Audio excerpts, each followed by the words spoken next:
Carlos, my dearly beloved. Ah, yeah, yeah, yeah. There you go. I think it's out a bit early here. Pretty much just about ready to go. Yeah, just about. Hell, welcome everyone to the 42nd Emotional live stream. We will be talking about Jurassic World Dominion. Why am I talking like that? I have no idea. Yeah, yep. Got my Therizinosaurus Hammond collection figure nearby, so. Oh, that's a shame, Minecraft. I'm sure you'll be here in spirit. But here's our first guest, Mr. Lau. How you doing? Hi, talking about figures, like like I don't buy anything from Hammond Collection, but I'm really tempted to buy a Velociraptor.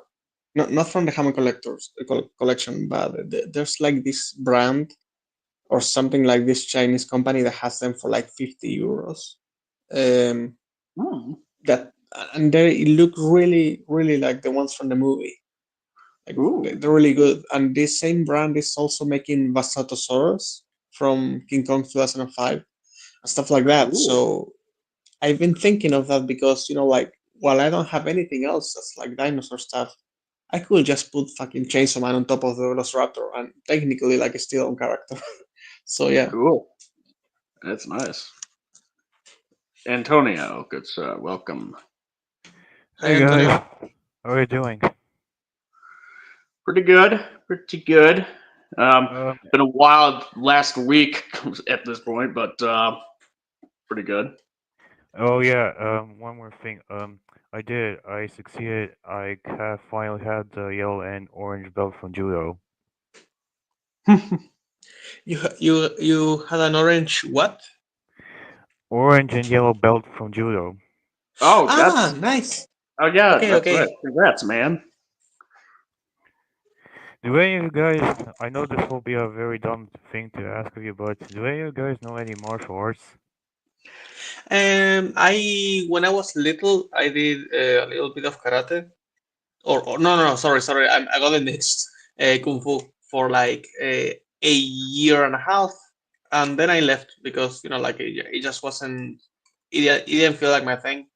I wanted to try it, so I did, and then yeah, I just didn't really need it because I realized like if anything ever happened, I'll probably get shot. You know, there won't be like a fight. I'll just get shot because I lived in Latin America, so I was like, yeah, Yeah, I haven't. yeah. I never went to karate school, so I mean, I've kind of like tried to mimic some fighting moves that like Batman kind of does, maybe, but nothing like. Exactly. There's no better teacher than Optimus Prime in Revenge of the Fallen. That's all No, you I need said. to learn. Give me Well, your I said face. Batman actually. So, Give me your face. Exactly. did y'all watch the Animis's video? Oh, I have. I did. His video on this movie, or No, Gramuglia.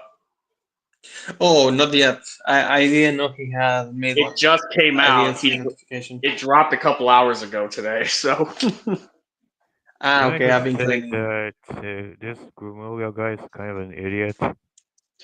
that's an understatement.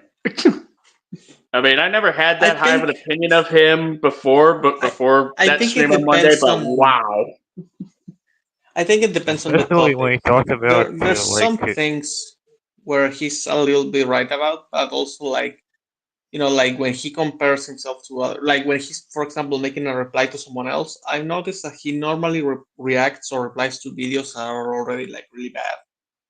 So like that makes it easy for him to look good. But yeah, like it's so far he hasn't really said anything that's like wow, like my mind is blown or anything like that. yeah, you might want to check out Cinemas's video because there's some. Yeah, I mean it's a good recollection, at least to kind of like get a general idea of like just how bad he actually is at what he does. Yeah, speaking of CMS, I'm finally doing it. I'm making a thumbnail for his upcoming GXK video. Oh, Nice.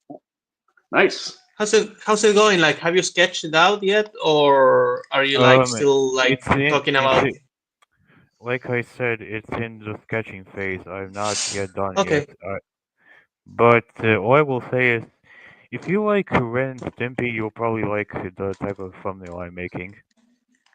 nice. Hmm.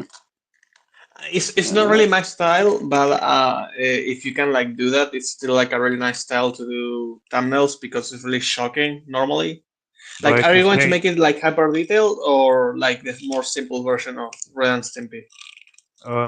basically, I want to go with a very over the top, very overly exaggerated expressions, but also have a little bit of graffiti in it, if you will. Okay, nice. Yeah, I can't wait to see it. Yeah. Good Also, luck. me and Vic are planning on doing a kind of sort of a maybe but not really podcast about like the type of drawings we're making. Hmm. That sounds nice. Sounds fun. So yeah, Dominion, the only Jurassic World movie I went to cinema with my sister, and Meet. probably the last one. Oh, probably the last Look, one, as in like. yes, it was both the only one and probably the last one I'm going to the theater. So Damn. you are not going to go watch River unless people say that it's like really really good. So like this one, basically, you're saying it killed your faith on the franchise for some time, right? Yes. Yeah, yeah, understandable. Look, Yeah. all I'm really hoping for Rebirth is that I'm at least hoping it's decent. I'm kind of have a faith in Garrett. I really am hoping that he pulls it off because, oh boy, Colin, what were you smoking? Yeah, yeah, no, like I get it because I felt the same way. I wouldn't even be considering watching River if it wasn't because of Garrett.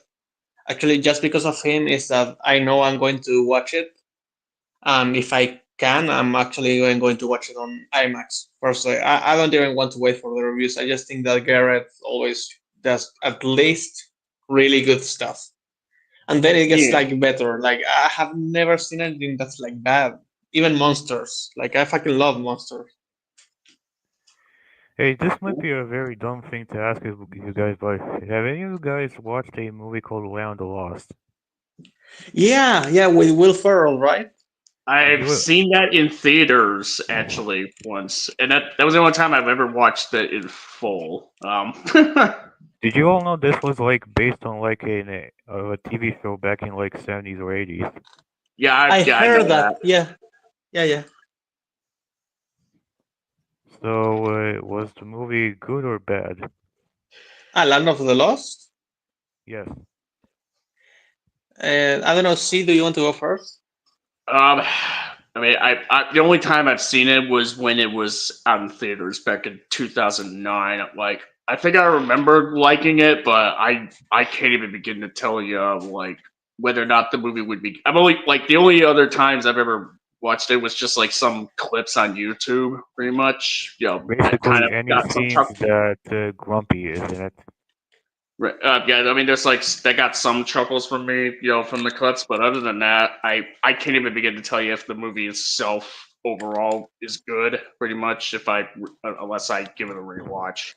It's a shame, really, because be- like this was like one of the few times where someone else tried to make like a dinosaur movie that wasn't a Jurassic Park movie, and I don't know. I kind of wish that we are going to get more movies that aren't from the Jurassic universe.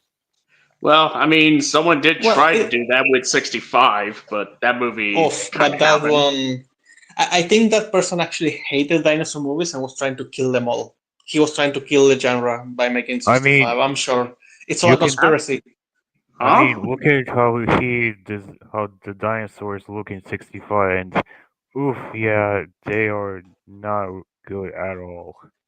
The Land Okay. of the Lost is it's not really like it has dinosaurs, but it's not really a dinosaur movie. And the thing is, I fucking love it.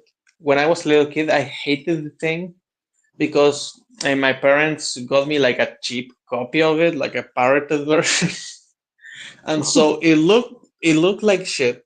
Then it sounded kind of like shit, and then I see some of the costumes, and like they're intentionally bad, right? Like that's the joke. But as a little kid, I didn't really get it, so I hated everything. And then when I watched it as I got older, it was like, oh, this is so fucking fun. No, like it's really good. It's just that you need to understand that it's supposed to be a comedy, and the fact that it's so it clearly comes from the 70s, like, and that's like a nice thing that's really good, by the way, because there's not that many movies that give you that feel anymore. I think I would actually say the Land of the Lost is like the last one. Hey, Yeah. look who's decided to show up. It's the goat himself. Hi, I see. Living in the land of the lost. Land of the lost. La la la la. Here comes the dinosaur. Hello. Hey. Hi. What's up, my man?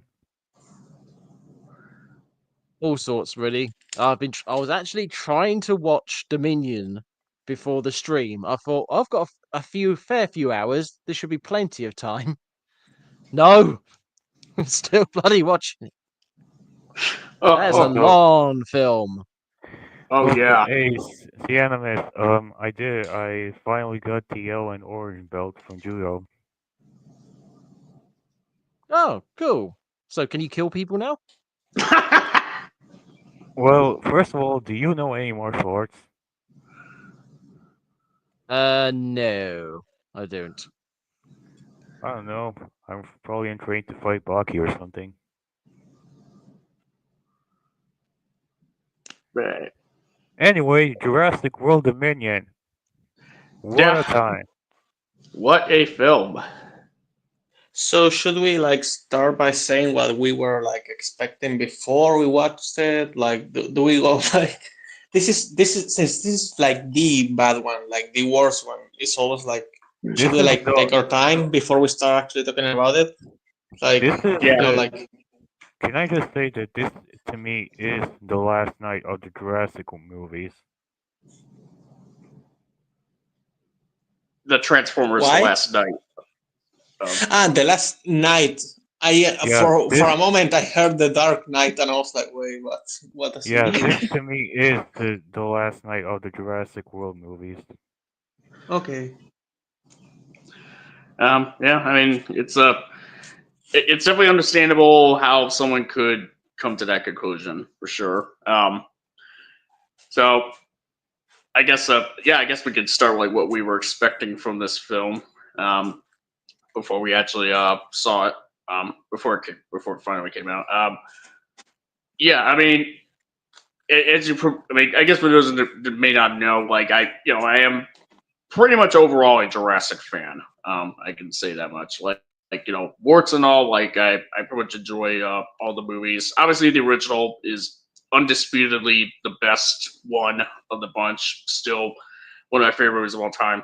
Um, and and you have like the films that come after that are kind of like varying degrees of essentially like entertaining but flawed. Essentially, some less flawed than others. Like I would argue, The Lost World is actually pretty, is actually not too bad in terms of writing. There's some goofy stuff in there, and I've even argued that Jurassic. the first Jurassic World is also kind of one of the better ones. But then you have like stuff like Jurassic Park 3 and Fallen Kingdom that, for as entertaining as they are, there's definitely a lot more wrong with them from the writing side of things. And so you get to Dominion, and this one definitely falls into the category of the latter two for on my part. Arguably, in terms of the writing side of things, probably worse than them. especially upon a recent rewatch. So yeah, that's my sort of 2 cents about it. Initial. How do you make the final battle completely pointless? That's my question. I think we should Well, leave yeah. that for the last part because actually there's so much that we can say, even with fan additions to that one. Uh, but yeah, Oh like yeah, we'll first, get to it. Antonio, like, what were you like hoping for when this one was coming out? Like, Well, well, when Dominion was coming out, I was like at the end of my high school years. So for it to be, I wanted this to end my high school year with a bang. By I wanted Dominion to be like a truly movie that is both very, very fun, but also a really heartwarming love letter to the entire franchise if it was going to be the finale of the entire series.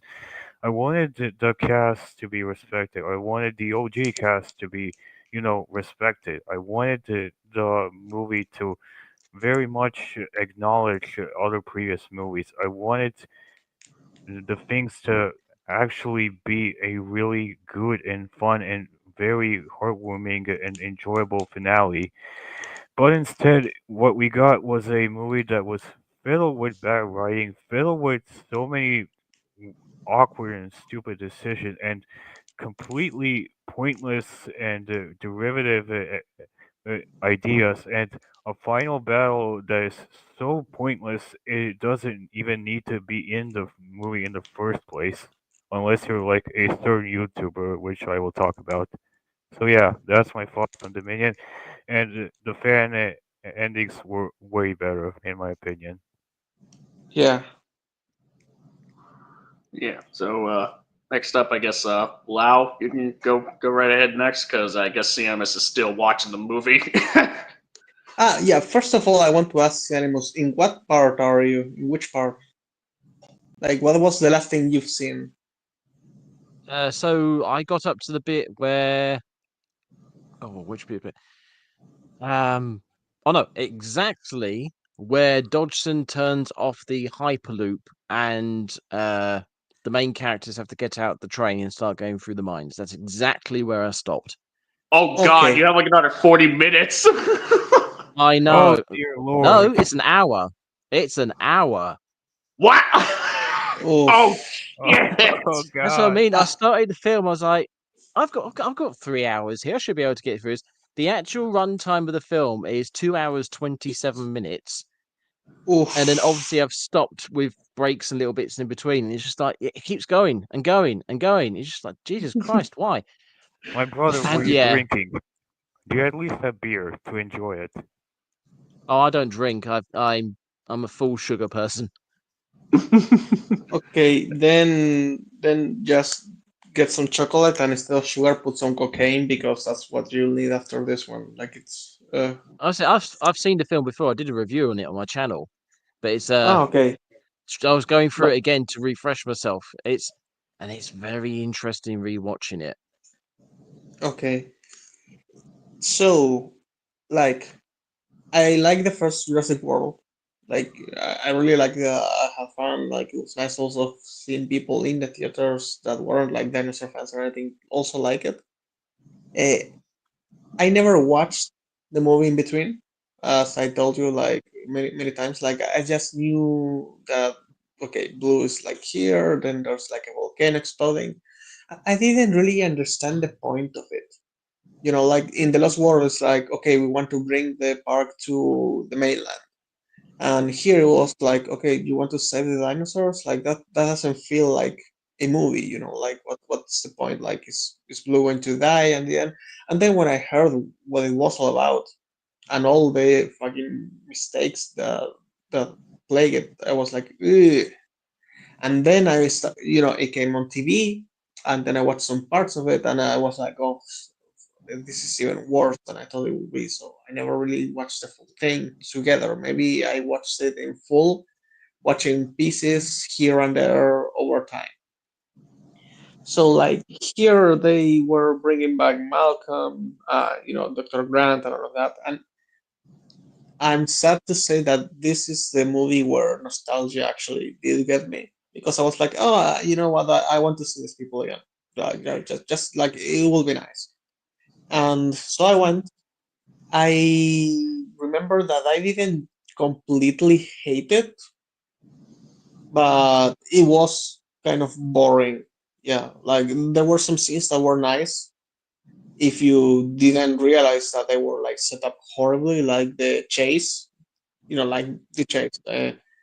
And then there are some good things in isolation, but in the context of the movie, they fucking suck. That also, like, I'm not going to mention yet. By the end, I just had gone to the cinema like really early, like 12 p.m. And I watched the movie, and then I came out at like 3 or something, just like that, as Anima said. And so it didn't waste much of my time or anything. It was like inoffensive, but yeah, like there was nothing good about it. Like it's not like I completely uh, enjoyed it or anything. It was just like, okay, I knew that it was probably going to be bad. I knew that I was getting nostalgia baited. I was completely aware of it, and so I didn't get in full critic mode or anything. But the more I thought about it, it's like, like I'm so happy that this franchise has lost all of its meaning to me. Like emotionally, I'm not connected at all because then this movie will have been really, really, really fucking annoying for me, but it wasn't. So yeah, and I still don't like it. I still think that many people in the franchise in the fandom could have done something better. I've seen fans do better, as Antonio said, with some of the alternative endings. And yeah, no, for something that was supposed to be like a homage, I didn't feel like it was at all, and it was a disappointment in almost every way. But I was expecting disappointment, so it didn't bother me. So yeah, that's it. Yeah. Animus. So, fan of the first film. After that, I could take it or leave it. Lost World is alright. Then after number 3 onwards is kind of like, okay, fine, whatever. I appreciate the fact that people like the Lost World, Jurassic World, the first of the trilogy. I didn't like it myself. I thought it missed a lot of opportunities. And yeah, it's just gone downhill since then. Watching Dominion, like when Dominion was coming out, I don't remember having much in the way of thought about it because I was like, at this point, I was checked out of the series. So I was like, okay, fine, whatever. When I went to see it and I saw that the majority of the plot had nothing to do with the dinosaurs, I was shocked. Like, really shocked. It's that the fact It when you tried so consider hard what to the be a plot, Michael Crichton novel. it was so weird. Just it's the Jurassic World, but there's like, oh, the dinosaurs, yeah, they're over there. You know, there's a couple in the background over there. There's one eating a guy in a scooter. Oh, Jesus Christ! see, I do need to say something. You just reminded me that dinosaurs are free in the world in this movie. I forgot about it. Oh No, By When the I yeah, was way, talking about my no. expectations. did you all know that the screw guy that Carnotaurus or Allosaurus ate, that was like the fan that signed up to get eaten by the director? huh. I mean, that's Okay, that's interesting. nice.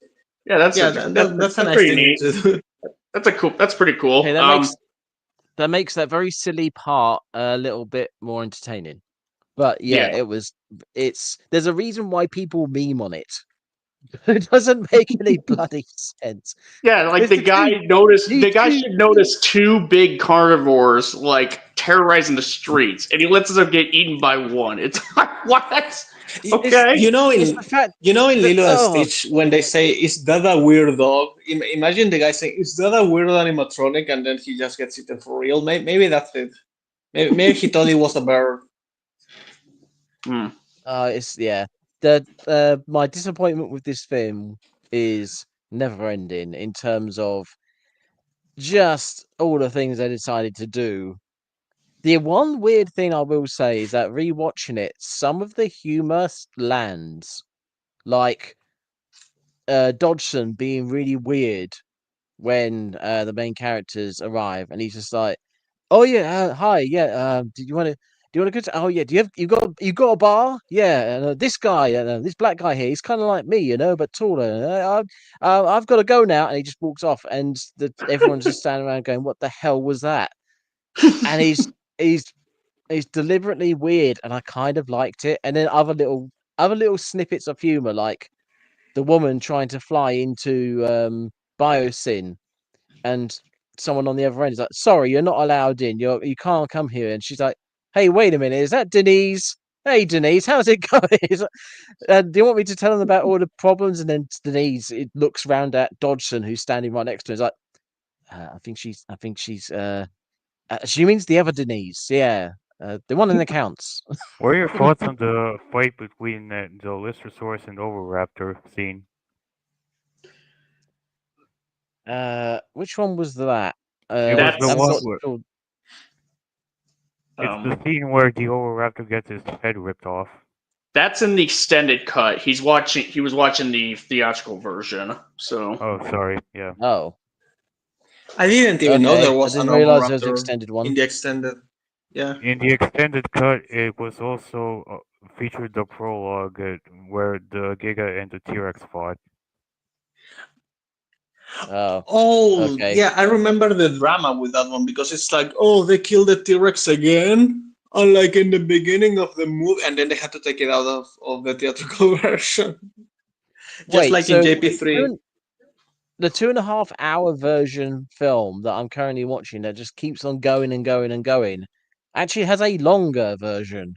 yes, yes, but And only by also, 14 minutes though. But and also, the prologue is filled with so many scientifically inaccuracies that I just want to shoot myself. yeah, I mean, for I mean, the example, current one has problems. yeah, I mean, for example, one of the inaccuracies is that the Giganotosaurus and T Rex they didn't even exist at the same time of the Cretaceous period. Like the Giganotosaurus went extinct before the T Rex even became a thing. Well, maybe they cloned the Giga in the T-Rex time period. Shut up. What is this? Yes, Age the of Extinction? With caveman scientists. no. You mean the locust scientist? Oh God. But yeah, there's an extended version, and it has a prologue which was released on YouTube before the movie to hype people up. And every fanboy from the T-Rex, every man-child started crying, so they had to take it out. It was originally going to actually be in the theatrical cut. Yeah. You think people would have just gotten over that at that point? Like, it's just like, guys, No, never. Because Guys, it's a nostalgia dinosaur. critic, It's not real. some mother effing T-Rex. Yeah, but imagine they opened up the next Godzilla film with the villain of that film. Like literally the first 5 minutes just has the villain killing a Godzilla. And yeah, don't worry, hey guys, it's just a film, it's just a character. Why are you getting so upset about it? He's like, well, people like these characters. People have formed attachments. They've been around for decades at this point. I mean, if it So was yeah, a maybe Godzilla, people have emotional attachments to them. yeah, but if it was a Godzilla, like that technically happens in like you don't see him die, right? But Yeah, you but then see this will like the be a fossil. T-Rex, wouldn't it? It wouldn't necessarily Speaking of be A Rexy. Godzilla, Cianimus, Exactly. hey Cianimus, I'm finally I am making the thumbnail for your upcoming GXK video. Oh, cool! You've got plenty of time, don't you? I'm running slow on that one. I did actually make the living room artwork for my current video was made originally for the GXK video, but because I'm taking so long making the GXK one, I've recycled it for the Gramuglia one. And honestly, I think I might just keep it on because I quite like it. I might have to change a few details on there. Also, here's what I'll say about the thumbnail I'm making. If you like the Ren and Stimpy art style mixed with like a graffiti art style, you probably will like it. Ren and Stimpy. Yeah. Hmm. Yeah. Okay. Anyway, where were we? Yeah, on the clone thing. But the thing is, even if they kill Rexy, like that's not our Rexy because we have a clone, and the clone is not even the real one. So I think that any way you see it, like if someone like gets annoyed at that, it's like just grow up. Go pay some taxes, Nah, touch some grass, I please. I obviously don't give two shits about Jurassic Park because I lost all investment in it long ago. But Yeah. I Yeah. can fully understand why people would get annoyed with the visual of here's the brand new spanking thing, killing off the older cool thing. Speaking of It T-Rex, just it just they did stinks of it. modernization. They did it. They finally brought the feathers. There were the Yeah, feathers. Yeah. yeah. In that prologue, you have the T-Rex with some feathers, Oh, okay. That's which even interesting. separates it from our Rexy in the way of like this is not ours. Like this is just a T-Rex, and They yeah, it do. implies that Rexy was cloned from that one. You know, so then later in the movie, Meant this to will be be like like a a. revenge. Like I'm looking on into the stick of this. Is this meant yeah, to be like in time, like in the Cretaceous period? Yes. yeah, Yep. yes. Oh, okay. So the point of it all is, this thing killed Rexy back then, which will be impossible because they didn't exist. Uh, so now, later in the movie, Rexy will have its revenge. Imagine Rocky losing in the first 5 minutes, and then the entire movie is a build up for him, having his yeah I got no comeback. better example. Better example. Rocky loses to I can't remember the Russian guy's name at the start of the Ivan film. Drago. Then Yeah, Ivan Drago, and then the rest of the film is his girlfriend trying to get a mortgage for her house, whilst his manager is trying to find something else, and then 5 minutes before the end of the film, the boxing match happens. yeah. That's it. That is So, pretty so much the it. That is intention they pretty had much was it. what I was saying, but the execution is exactly what you said. So, yeah. So to me, it's fine if Also, the T-Rex dies. Ivan is a way more interesting than the Giga fight me. I must break you, Rexy. I just can't believe they did. I can't believe they made the main plot of the film bloody locusts.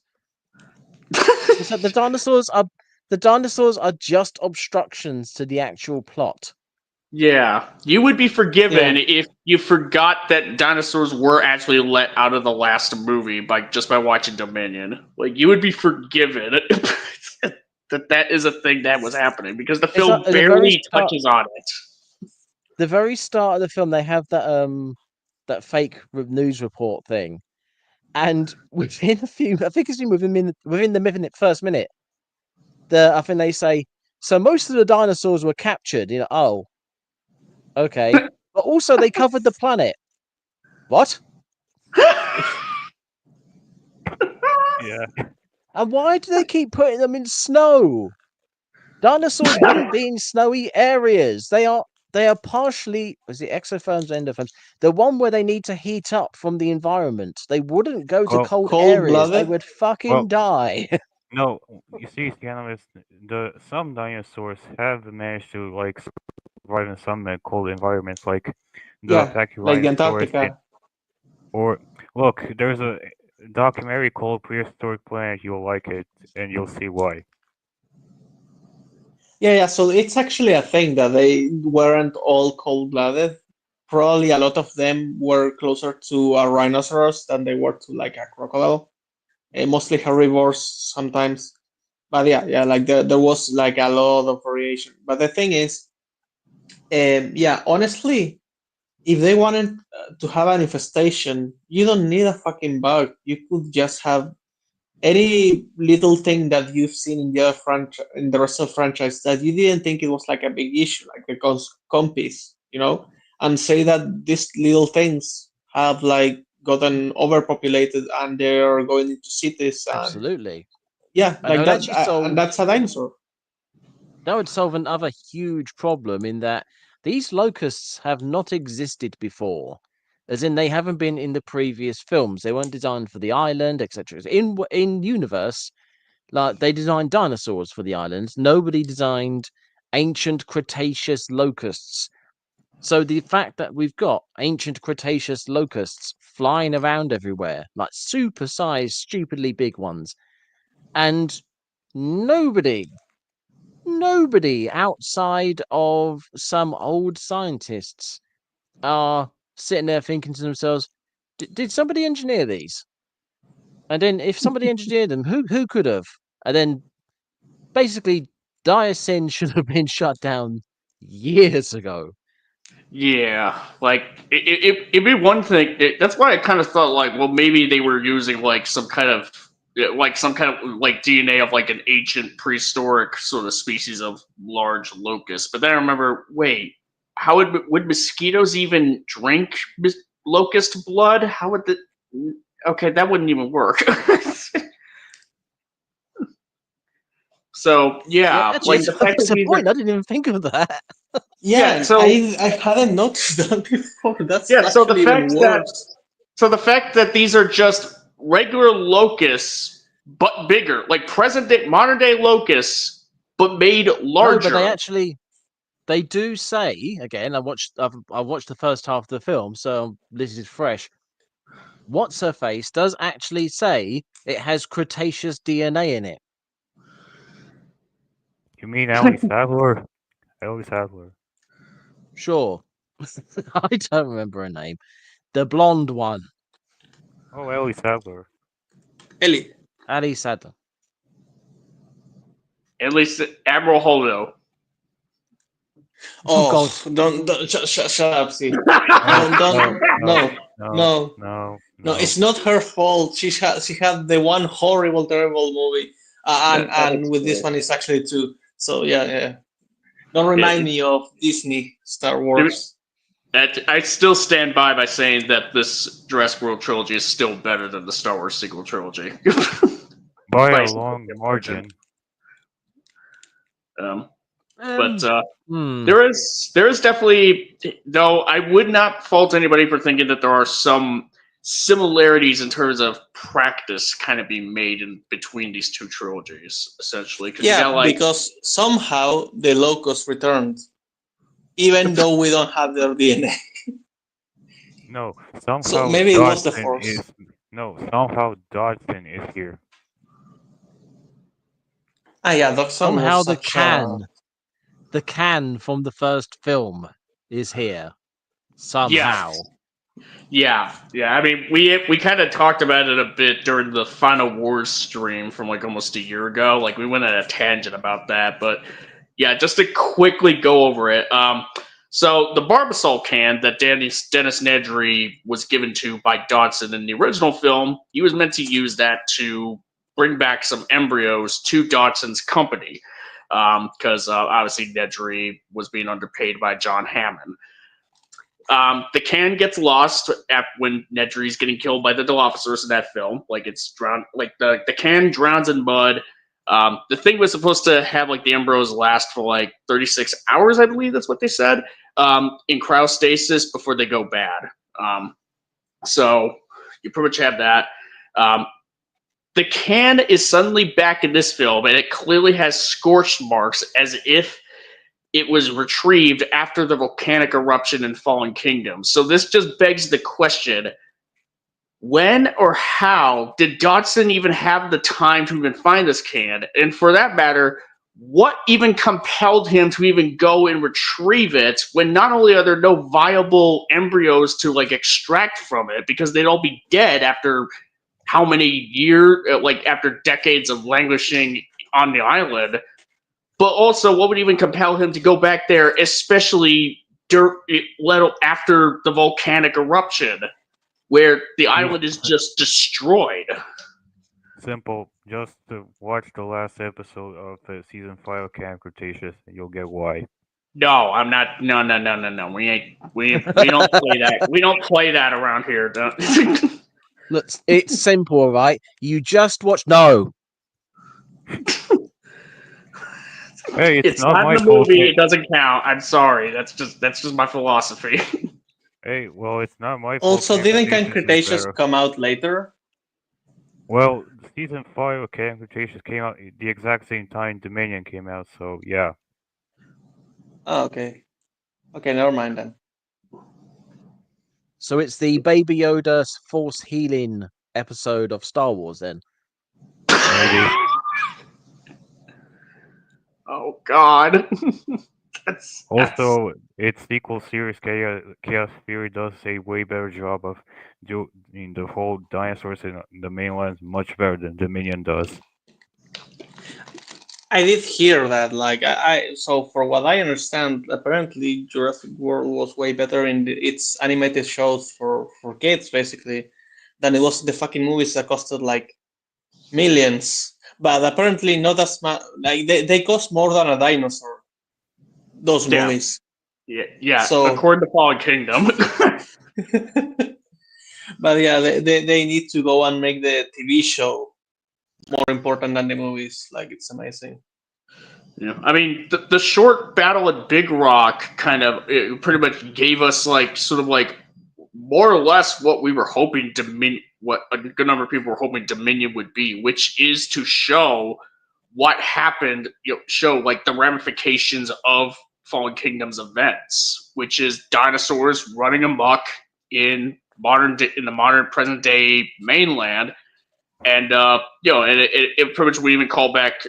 It calls back, albeit not directly, like Alan Grant say. How could we possibly have any idea of what to expect when dinosaurs and man are thrown back into the ecological mixing pot?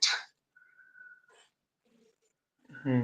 So Yeah, like, oh, by the way, should we talk about that one now? Since this was like part of the build up for this movie, like, I don't know. I think like there isn't really much to say about Battle of Big Rock. To be honest, like it's it's pretty cool little short, essentially taking place between Fallen Kingdom and Dominion.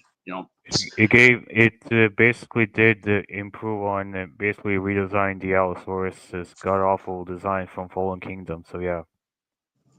Yeah, I do like the Allosaurus and Battle of the new Allosaurus design that we've gotten. So pretty cool. CMS, Yeah, the have you action was seen nice. Battle of Big Rock? No, I'm literally typing it into YouTube now. Okay, it's going to be long, but basically, a family goes That's camping what she said. at Big Rock. A family 10 goes minutes, camping. It's only 10 minutes. Yeah, it's only 10 Oh, minutes. It's a short. I thought it was longer. Okay, never mind. Then yeah, you could said even that watch as well. an hour. Okay, so basically, family goes camping. Dinosaurs start fighting, and there's like it's like a little bit of horror drama. It's nice. The only thing that I remember is that I was thinking to myself, why the hell aren't you covering the baby's mouth? Like, it's not gonna die if you stop it from like crying. Yeah, Crystal like generation is what I thought. yeah, like I mean, I know that there's a thing of saying like you shouldn't cover like a baby's mouth when they're crying or something like that, but the thing is, in this particular instance, when there is a carnivorous dinosaur that if it hears something crying in a vehicle, he's gonna go for it and try to kill you all. Yeah, it's like it's little Timmy. Like, I know there's a fucking dinosaur, but that shit doesn't scare me. CPS scares me more. So I guess we're all gonna die. okay. All right. Yeah, it's a Yeah, neat but little it bit. was a nice one. You know what? Honestly, it should have been. They should have done more. I feel, because it's not bad marketing, by the way. Like, it's I not mean, bad. Like, the they movie kind didn't of- deserve it. The But thing yeah. is, they kind of did that with like the motion comics they were making for the movies. So yeah. Yeah, but that's the thing. Like, if you're making stuff for a movie, you don't do like a comic prequel. Like, you are trying to sell a movie, make more shorts or stuff like that. And like some of the Yeah. marketing was nice. Do you guys remember like some of the videos that had like people Yes. skiing, stuff like that? Yeah, yeah, that was fine. Like, but on a short, like Battle at Big Rock, like I feel like it would have worked more. And yeah, people will have been hyped up. Did this movie do well, money wise? It probably Oh, might be. it You made can a finish. billion. It crossed over into it just crossed over into a billion. When by the end of its theatrical run, so it did well enough for sure. It definitely did pretty well. Certainly well enough for them Okay, to justify doing another one. That's for sure. okay, okay, great. So and now we have yeah the chance for redemption with Rebirth, so that's nice, at least. So yeah, like Hopefully. I guess that the market wasn't a failure, but I do feel like I want more because the market is apparently all we got for the world part of Jurassic World. Yeah. Yeah. All right. So I guess we'll just kind of jump into a little more of the details of Fallen Kingdom. Essentially, I mean, we kind of like did a little bit, but let's go over just a little more. Just some Okay. quite a more actually. There's like so much to go over about what is wrong with the movie or what little that is right about the movie. Oh God, If yes. you Hey, find hey if you guys! find any, Before I left the last live stream, did you guys at least had something to say about Ian Malcolm's last speech in Fallen Kingdom?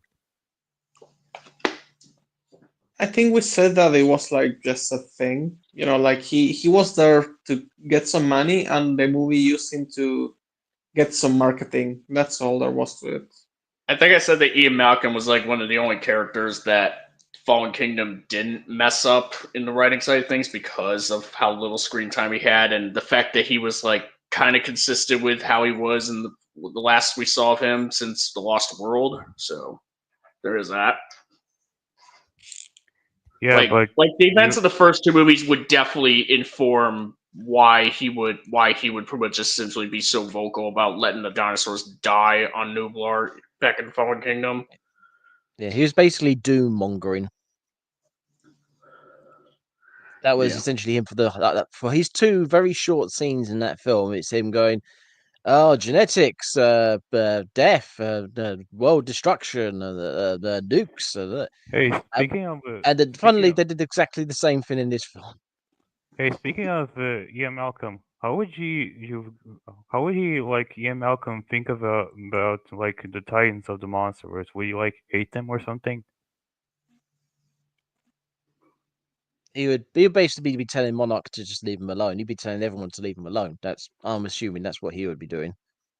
Yeah, I think we already answered that. We may have answered that question in the last stream. I think we did. Yeah.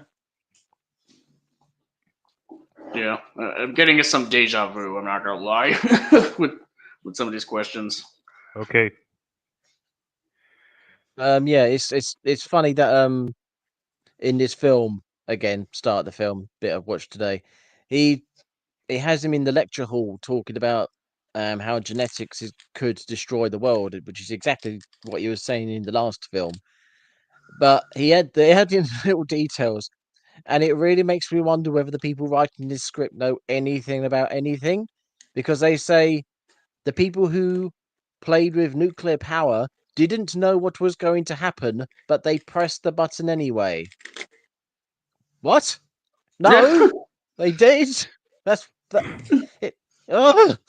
Ian Malcolm Oppenheimer didn't watch knew. Oppenheimer. Yeah. Oppenheimer knew what the J. Robert Oppenheimer knew the capability of the bomb. He was more concerned about what it was going to be used for. That's the main thing.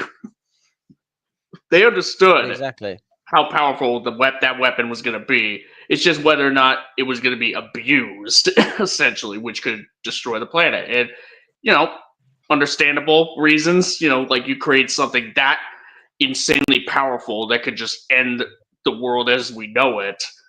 You would just kind of be like, "Fucking hell!" Like, this is Yeah, and also they thought that there was like a slight possibility. Well, at first they were like really fucking scared about, like the reaction never stopping and just like igniting the Oh, atmosphere. the atmospheric inferno, or whatever it's Ignition. called. Yeah, Yeah, ignition. yeah, That's yeah. it. The figures it's 0.01%, I think it is, chance of that happening, which Mhm. is 10,000 detonations. Every 10,000 detonations, we have a chance of igniting the atmosphere. Which, when you Yeah, say it like that, is not that much. Yeah, but do you really want to risk it? That's the question. yeah, and that was the problem they had when they were making it. Yeah, yeah. Yeah, with 0.01%, that's still a percentage. That's still a chance of it happening. That's why we do nuclear deterrence. It's like it's why it's interesting that when you think about how well as low as that percentage is, it's still too high or something like that. That's And what I then you was think, getting well, at. how many explosions have we had in history? And it's like, well, we had the two actual like conflict ones, and then I don't know, a The dozen testing. test ones, a couple dozen test ones. So we haven't had that many, thankfully. But yeah, it is one of those worrying things of if we hadn't stopped, what would have been the one? I imagine Mr. Beast making a video like, "We will do 1,000 explosions and see what happens." Oh yeah, Oh God! man. Oh, that would be. Oh no! Gosh, imagine if Operation Stop Mr. Beast.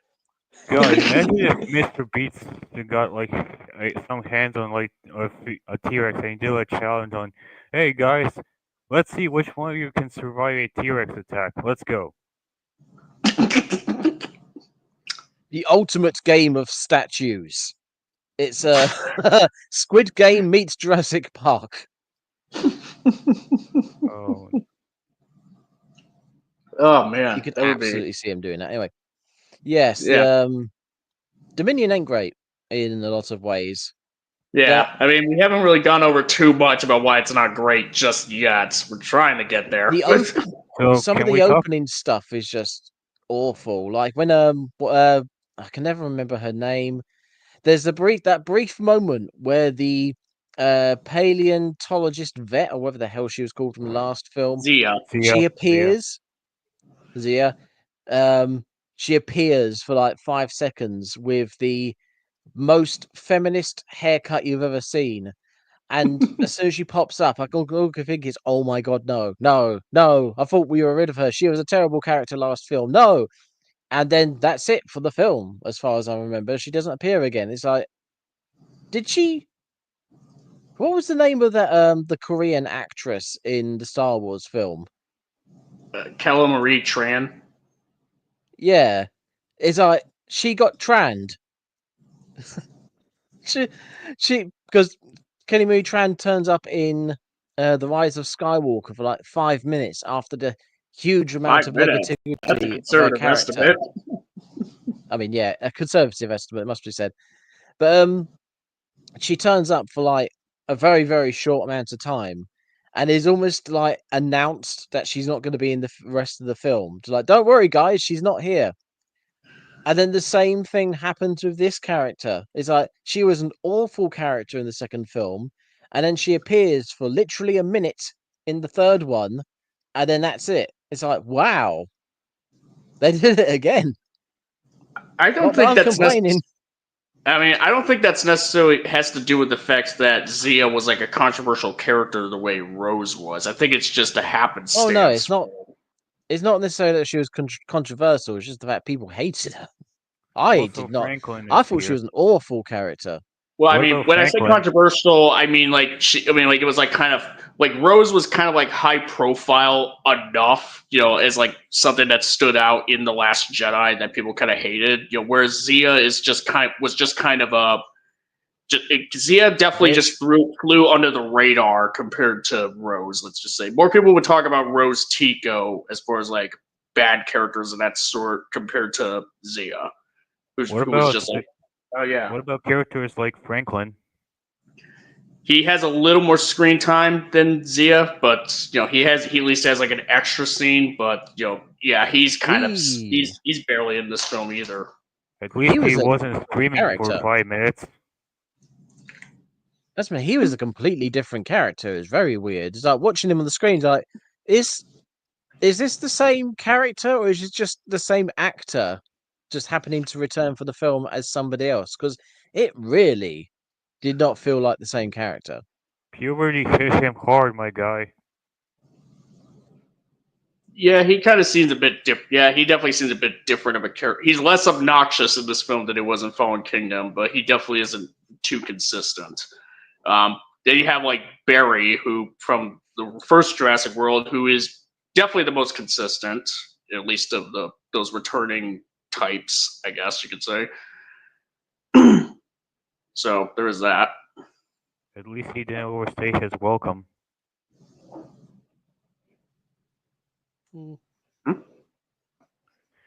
Nothing. I'm just saying that Barry of the returning characters is probably one of the better ones in my opinion.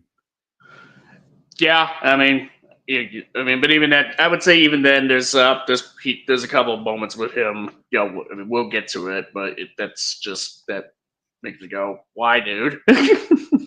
So can Barry? we talk about the Barry's the black guy from the first Jurassic World. Oh, right. he voiced Yes, Hot Rod? him. I'm just thinking about the scene from Dominion where he's in the boat. No. Just to remind you, he gets chased by the Atrociraptor, with wonderful name. Gets stuck in the boat, and he's like, "Oh, I need to break out this window." So he's hitting it with a stick, and he's so struggling to get out of the boat. He's like, and then the Atrociraptor's just, it's getting to him. Oh, it's nearly there, and the guy's like, "Oh no, I need to put some more effort into breaking open this hole. Let me pull out my gun." Oh my god, I was gonna get to that. I was wondering, like, okay, so you're gonna jump right into it? I guess we are. So this is a point I want to address here. So you remember, like, Barry is in a similar situation with that Atrociraptor in this film as he was when Blue was trying to get to him when he's stuck in the log in the first Jurassic World. And keep in mind, Barry, was willing to gun Blue down in self-defense. Like he was trying to be like, Blue, don't, nah. But he didn't know that Owen was going to be able to distract Blue and the other raptors before they could get to him. So he was willing to shoot Blue down, who him and Owen have a personal connection to. But then you have this film. He's in a similar situation, being trapped in a thing with an Atrociraptor trying to kill him, a creature that, by all accounts, he would have even more of a more justified reason to gun down, and he has like no personal connection to whatsoever. He never thinks to pull the gun out and just shoot the Atrociraptor. None of them do. None of them do, actually. When the three raptors come out, and the raptors are just sort of like wandering around, which is kind of weird since every other film has shown raptors to be almost bloodthirsty in terms of, oh, look, there are people, let's eat them. Even other dinosaurs in this film, as soon as they get out the cage, they just start eating people. But these three raptors, they pop out their cage and just sort of chill for a bit. And then the woman, who I think was actually in Altered Carbon, she lasers the CIA operatives. Oh my god, I need to mention that as well in a minute. She lasers the CIA operatives, and the operatives go, "Oh no, we have been lasered. Let us run away." You had your guns on them. You had your guns out and pointing at them. Just shoot them in the head. Yeah, it just makes you wonder, like, is there did this world establish that there's laws put in place that you can't shoot a dinosaur for some stupid reason? Like it would have to be some Orwellian bullshit going on. Or post these Fallen There's- Kingdom just to justify this. or these Atrocitoraptors have tons of plot armor to help them. Yeah, Yeah, plot that armor also was like thick slows as one them of the down main enough so characters. that like plot armor that still that. But here's the thing: like they got plot armor so they don't get gunned down. But I guess that same plot armor also keeps them from immediately killing Claire, for example, when one of them's Oh, yeah, chasing her if across these the guys have rooftops. if these guys have Super Saiyan level plot armor, she's got like, Ultra Instinct level plot armor. Or Ultra Ego. Yeah. Ultra also. Ego, yeah. The fact that where did she learn parkour? Isn't she like I a don't know. stay-at-home When did she mom in learn this movie? parkour? Technically, Probably, you could say that probably her and Owen were training so that she could, so like when she gets attacked, she can at least defend herself by running away. Parkouring, jumping between buildings. yeah. Where would you learn that in the woods? Not to mention that in that scene, you may also notice that one of the officers entered inside the circle of raptors after it was already formed. Oh my god! Yes, I One saw guy. that. What the fuck? And I there's didn't even 5 notice that. There were 5 people. There were 5 officers there, at least, from what I remember. And obviously, there's 3 raptors, so she could only laser 3 people at a time. And the raptors are going to have to go 3 people at a time. So there were 5 people with guns out. And yes, when she lasers them and the raptors come out the cage, one guy goes, "Oh no!" and then walks into the middle of the cages like he was outside. Why? And why did you leave that in the film? Oh god! Like, why would he I'm do tempted to- that? Oh, So, are we gonna, guys, talk about the hand thing that Owen has? Oh yeah, that yeah. Apparently, yeah. So yeah, the thing that Owen does when he has his hand out to like calm the raptors down, like in the Oh. first film and Fallen Kingdom. And the Apparently, that just para- works on every dinosaur now. He does that with a Parasaurolophus, and he does it. He even does it with a Carnotaurus and an Allosaurus that were and the Yeah. that were bred Pyroraptor. to kill things. Don't forget about the Pyroraptor. No, I don't think he ever did that with the Power Raptor. I think he just pulled a knife out. No, he didn't do Yeah. that. No, he Okay. didn't do that with the Power Raptor. Okay, can we talk about it? Oh god, Guys, that's like unnecessary. the problem is that you don't know one thing, which is that if dinosaurs had actually like stayed alive, it's scientifically confirmed 100% real, no fake, that they will have evolved to fear human hands. Okay, so we have 2 of those on our bodies, so that means, like you just whoop and that's it, like you're safe. The guy in the scooter, he didn't raise his hand, and so he died like a fucking pig. That's what he gets. Owen is truly a Giga Chad among Giga Chads. Yeah, he can. Yeah, I mean, he could survive a pyroclastic flow, so it makes sense in this world that he could survive falling through icy water and not get frostbite later on. yeah. Yeah. Do you Fucking know hell. when I was younger, my brother had a pet lizard, and the lizard fell out the cage one day and broke its back. We took it to the Aw. vet, and the vet says the most like humane way of putting it down was to put it in the freezer because it wouldn't. Because basically, its body needs to be warm, so it needs to absorb heat from its environment to just keep going. If it loses all that body temperature to the environment, it will just pass away. Like it will just slow down to the point that it stops.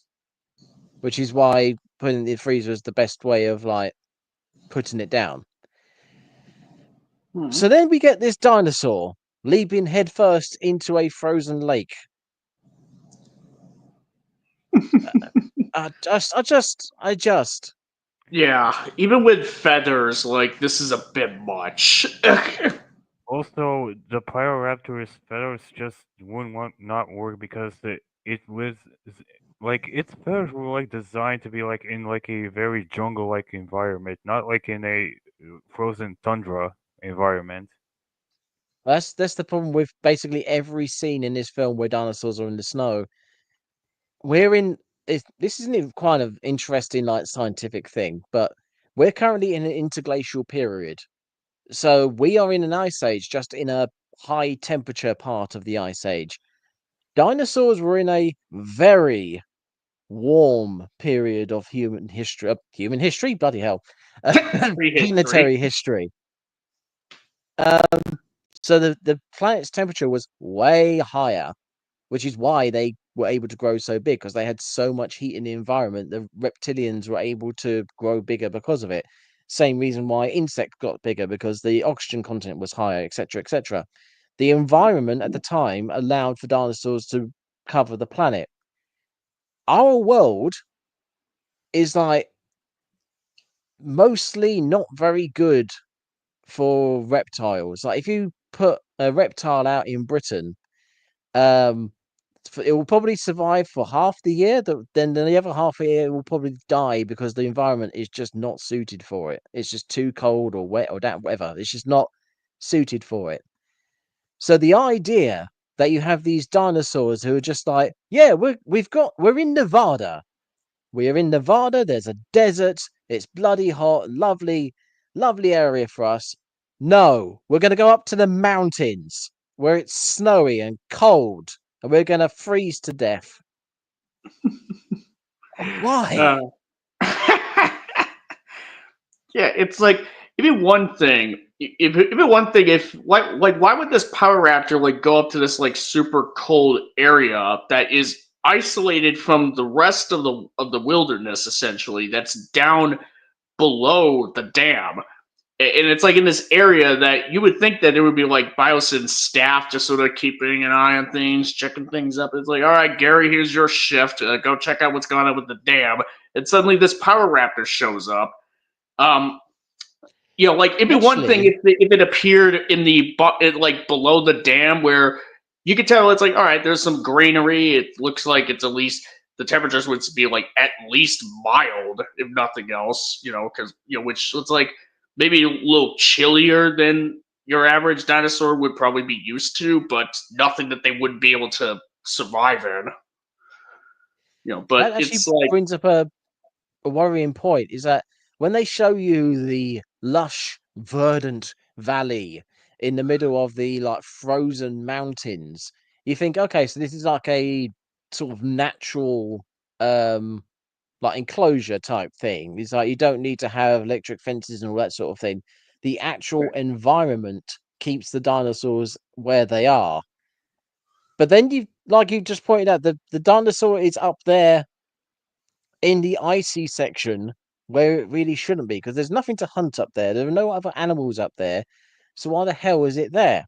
Yeah, and keep in mind the dinosaurs. They even established in this film that Biosyn had put brain implants in the dinosaurs to kind of herd them into wherever they need them to go. So why the fuck is this Power Raptor there?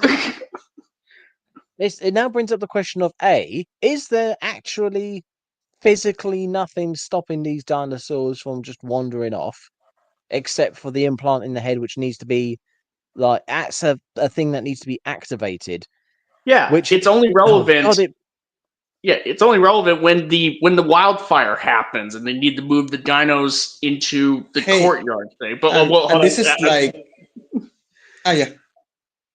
I mean, I'm stopping myself before we go too far into that courtyard shit because it's a domino effect of like it's like all right, we're going over a problem and it's going to lead into another problem. We elaborate more on that, and we just leads us to another problem. We'll get to the end problem when we get to the end problem. Probably an hour 7 of this stream, but I'm sorry, but pointing out the raptors up in the frozen pit means that there's nothing stopping them from getting up there. The only things that will draw them back are the implants, which then means do they have a range? Because if a dinosaur wanders off into the snowy part which they can apparently do, and apparently, according to this film, like doing for some reason, then can they wander off far enough that they get away from the signal? At which point the dinosaurs are just free again.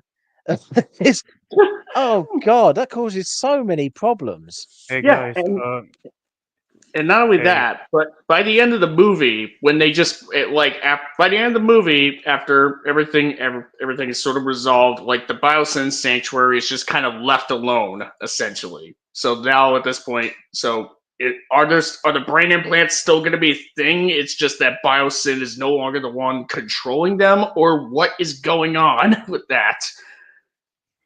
hey, guys, we forgot about to talk about this, but do you guys have anything to say about the black market sequence that was in the movie?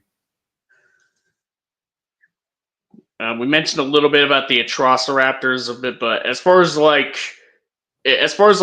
when we are actually shown the black market and we kind of get some glimpses of like people selling dino meat and selling some dinos for cockfighting, essentially. I mean, it's pretty much the most that this film does. It even giving us any sort of world building that Fallen Kingdom sort of like teased or promised by its closing scenes, essentially. Like it's like, all right, yeah, there's dinosaurs that are out there, not only in the wild, but also, there's gonna be like unscrupulous people that are gonna use dino DNA for one reason or another, selling dinos in the black market and so on. This film does, have the Malta sequence that does, at the very least, show us that corner. Like it's the most that this movie does with that premise, but even then, it's I'm it's mainly in the I'm background.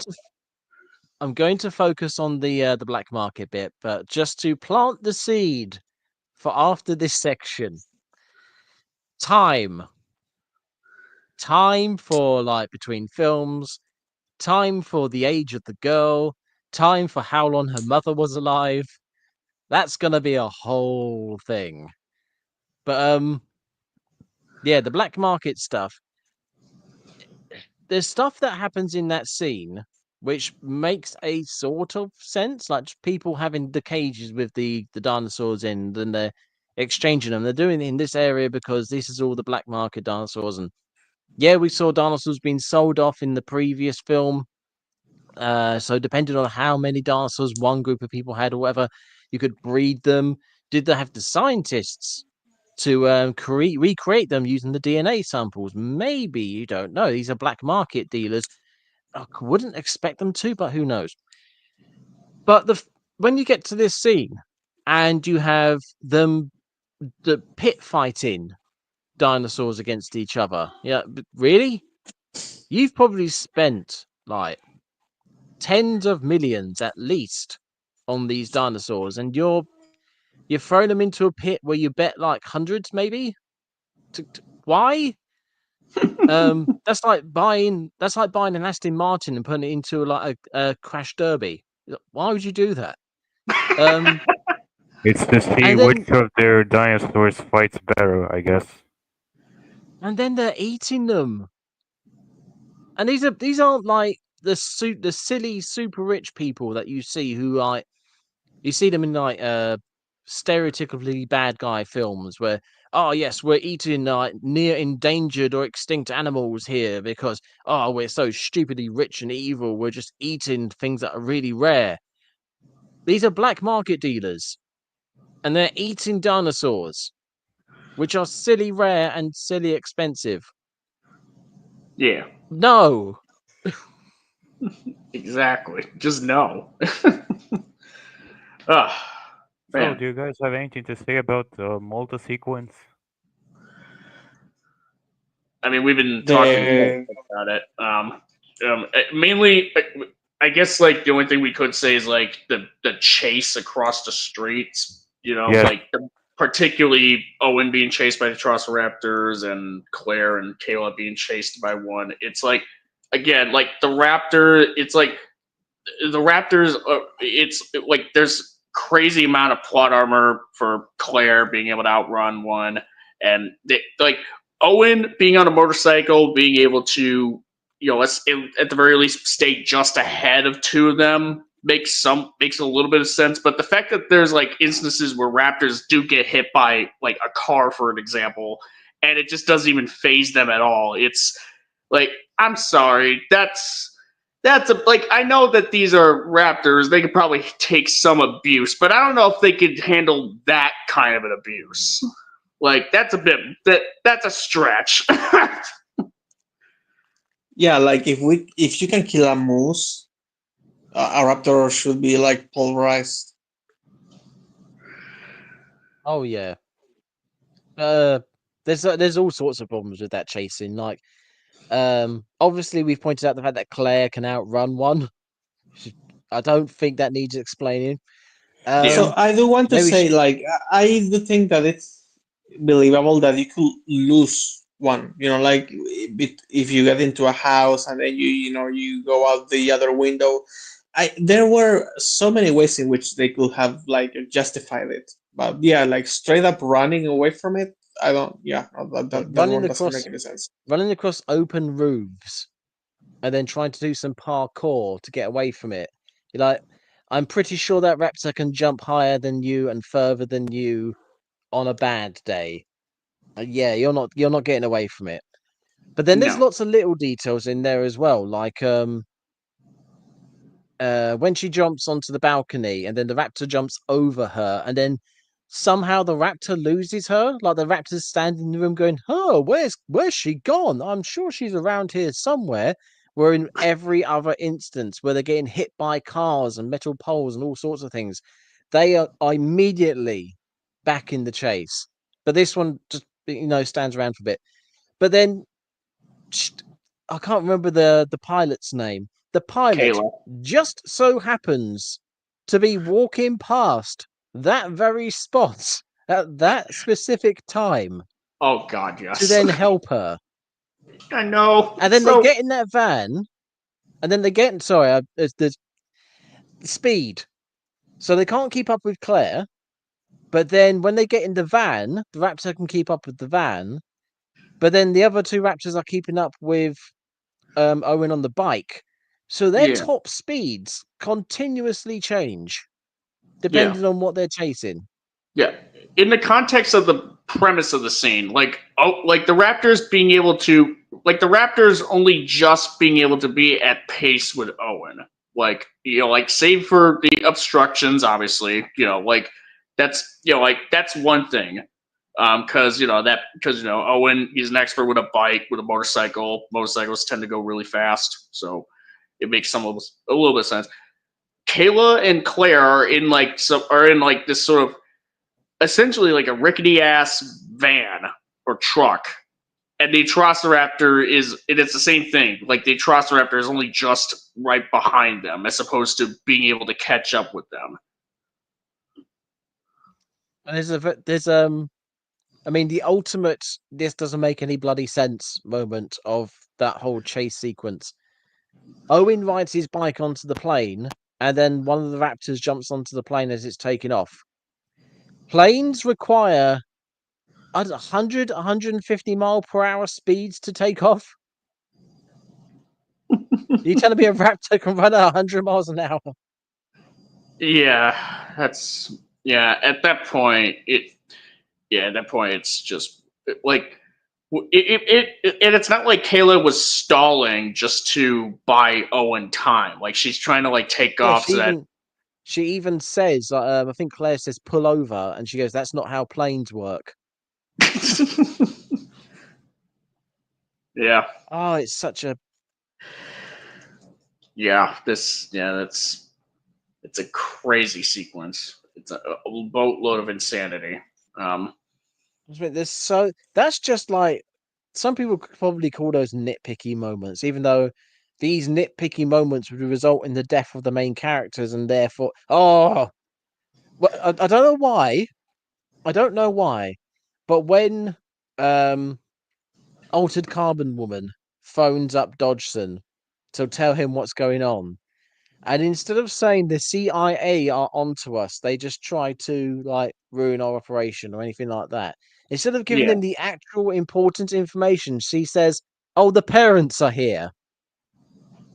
Yeah, like that, as if that's a bigger deal than the CIA. Like just being onto them, like the feds essentially. Ah, Like, oh crap! If I'm captured, then like Dodson should be insanely worried about that because of the fact of like because like if she spills any beans on him, like he's done. Like this, like that's it. and It's she over. does immediately. Immediately. Claire like says, "Where is the girl?" And she goes, "Oh yeah, she's with the." She's going to Biosyn.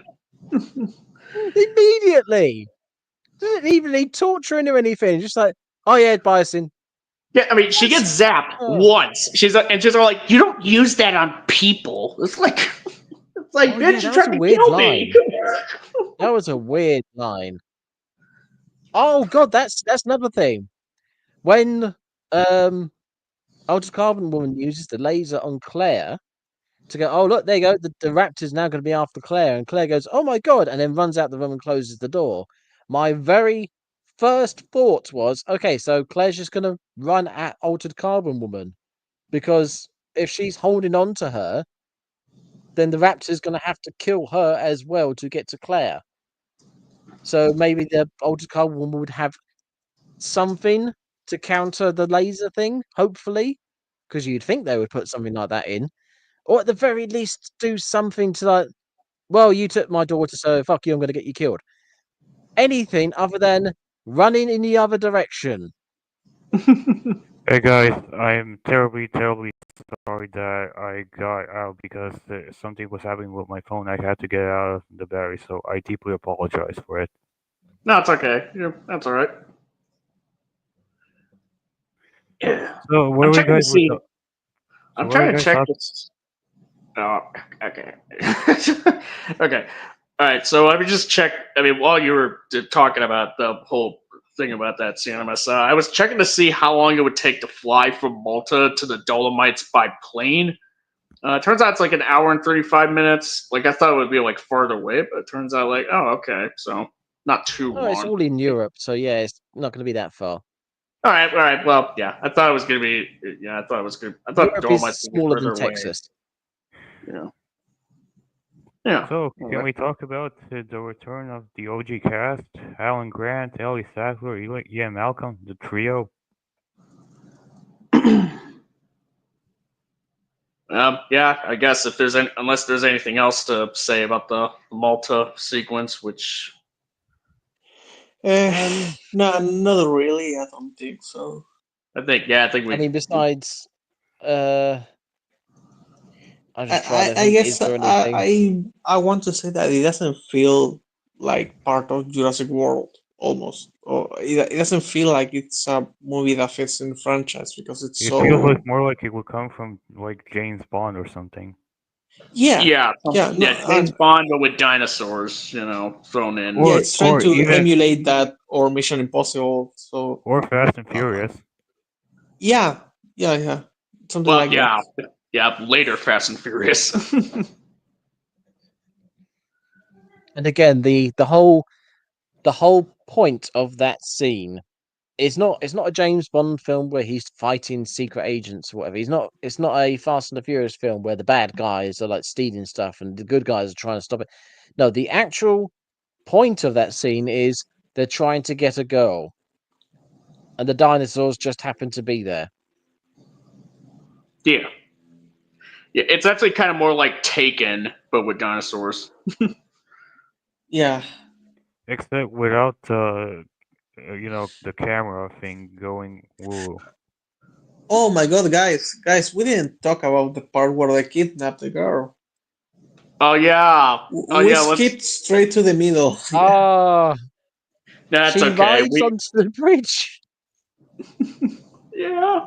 She drives on the bridge, and they are just like right there saying, "Hey, little girl, we got candy." She gets halfway across before going, maybe I should stop and like figure out what's going on here. Like why there's a car blocking the end of the bridge. Why there's Yeah, somebody in a long black coat staring at me ominously. yeah. You'd think she would see like the bridge being blocked off, ahead. before getting halfway across. Oh man. I mean, to be fair, she should have been able to jump into the river below the bridge and like escape because apparently frostbite doesn't exist in this universe. Right. I mean, But like, they don't just kidnap her; like they also kidnap the baby velociraptor somehow. Oh yeah, can we talk about Beta? oh yeah, Yeah, and then it we'll- becomes like a Logan thing where it's like, oh, I have to go get the girl, and it's like Blue gets mad at him, but somehow she understands that he's gonna help, and he promises the dinosaur that he's going to get her kid back, Again, and he she has leaves. he has way more chemistry with Blue than he has with Claire. I mean, Yeah. I mean, Blue's barely even in this movie, so I mean, just going off of this movie, I wouldn't really be able to tell you if he has more chemistry with Blue than with Claire. With Fallen Kingdom, at least you can at least say that much because Blue is fairly prominent in that film. Yeah. But So I just yeah, wanted to Beta. point out Blackarooni's comment about his favorite dinosaur got killed by the dino equivalent of James Charles. And yeah, that was like one of the last scenes I watched before this stream started.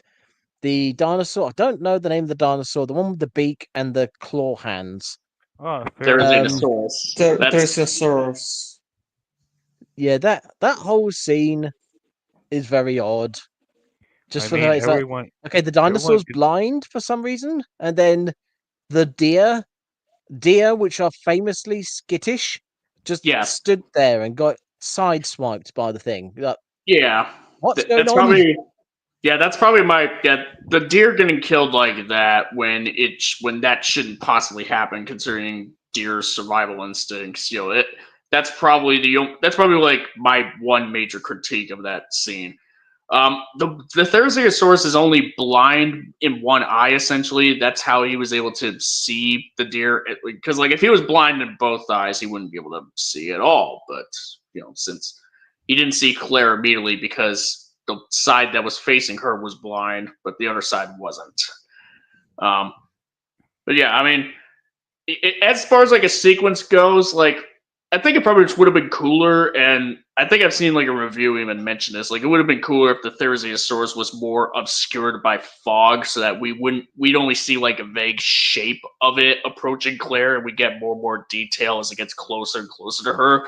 That would have really like made it like even creepier, pretty much. But as it is, like I guess I don't really have too much to complain about this scene. It's like the one scene in the movie that isn't like so involving dinosaurs that isn't like so bombastic and crazy. Like it's kind of more of like a much more quieter but crazy suspenseful sequence where like It's oh also- shit.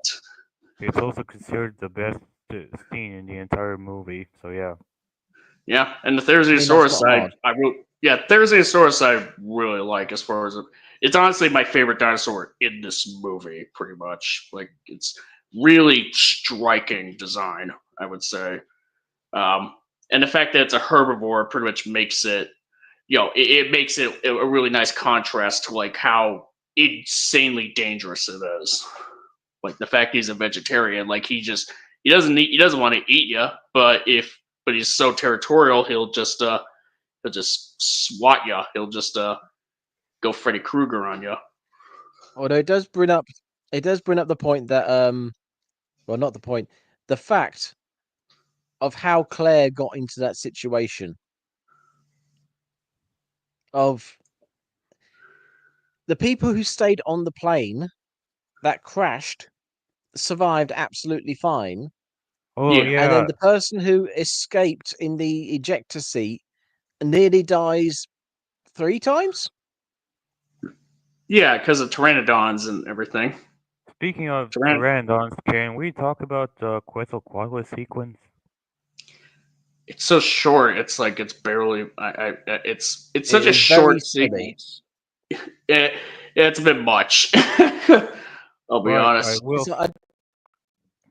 The fact will that he say- teleports out of nowhere, it's just like as soon as the field or shield, whatever it is they've got on, is turned off. It's like, oh no, the thing's turned off. Oh no, the Quetzalcoatlus. It's here. Also, I will And then he say rips the that plane apart. yeah, and it's also really big, like bigger than the real life counterpart. Yeah, there's mean- that. Oh, that was actually it's actually at the start of the film, which is another problem because Quetzalcoatlus wasn't in the previous films, and then at the start of this one, apparently there's a mating pair on top of a building somewhere. Yeah, what? That said mating pair is like bigger than the one that was trying to destroy the plane. That's Yeah, it's insane. It is. It's insane on so many levels. Like, where did this one come from? How did it get that big? Who the hell let it like nest on top of a building in the middle of a major city? There's so many questions. We're not even talking like these are like we're not even talking like pteranodons or dimorphodons, which you could at least tranquilize and just like get them out of there, like like the ones in Jurassic World, or even the ones that were in the post-credit scene that flew into Vegas during the post-credit scene of Fallen Kingdom, where it's like, okay, those things they'll probably be taken care of like fairly quickly, if humans were remotely competent. Quetzalcoatlus, those things are huge. These are as dark as these are like the biggest animals that can fly. They're like the kings of skies. uh, and they're letting these things fly around when when one T-Rex alone, like in one aged T-Rex alone, is enough to like cause sort of mayhem on land. Quetzalcoatlus, I think that's a bigger problem. You might want to focus on that if anything, because those things, they're huge and they can fly really fast. For starters. Maybe the reason why they are not killed immediately is the same reason why you cannot shoot down a drone. Because you could kill someone on the way down. So maybe they have to wait until they get like to a safe place to kill them. Yeah. Maybe Like in that their will nest. make a little bit. In the nest, they might actually fall off the side and kill someone. You still need to evacuate people from the entire building, or at least tell them to stay inside. It's not that hard if they're on the nest. Exactly. But if they fly away, some preparation will be required, but they'll be quite easily got rid of. Which is what which just brings up the question of why they were allowed to nest in the middle of a giant building in the middle of a major city, full of people that the Quetzalcoatlus will probably consider prey. Yeah.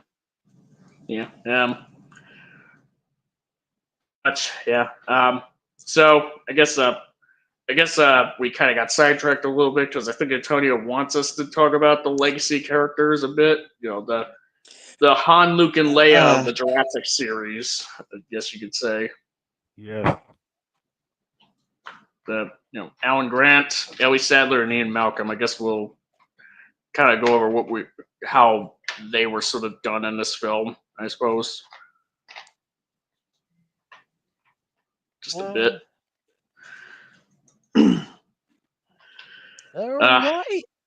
I think the actors did a good job. Yeah, I don't have a problem with the actors, pretty much. Ian Malcolm kind of is a bit more of a caricature of how he was in the first two films, especially the first film. But Well, the actor is a caricature of himself at this point.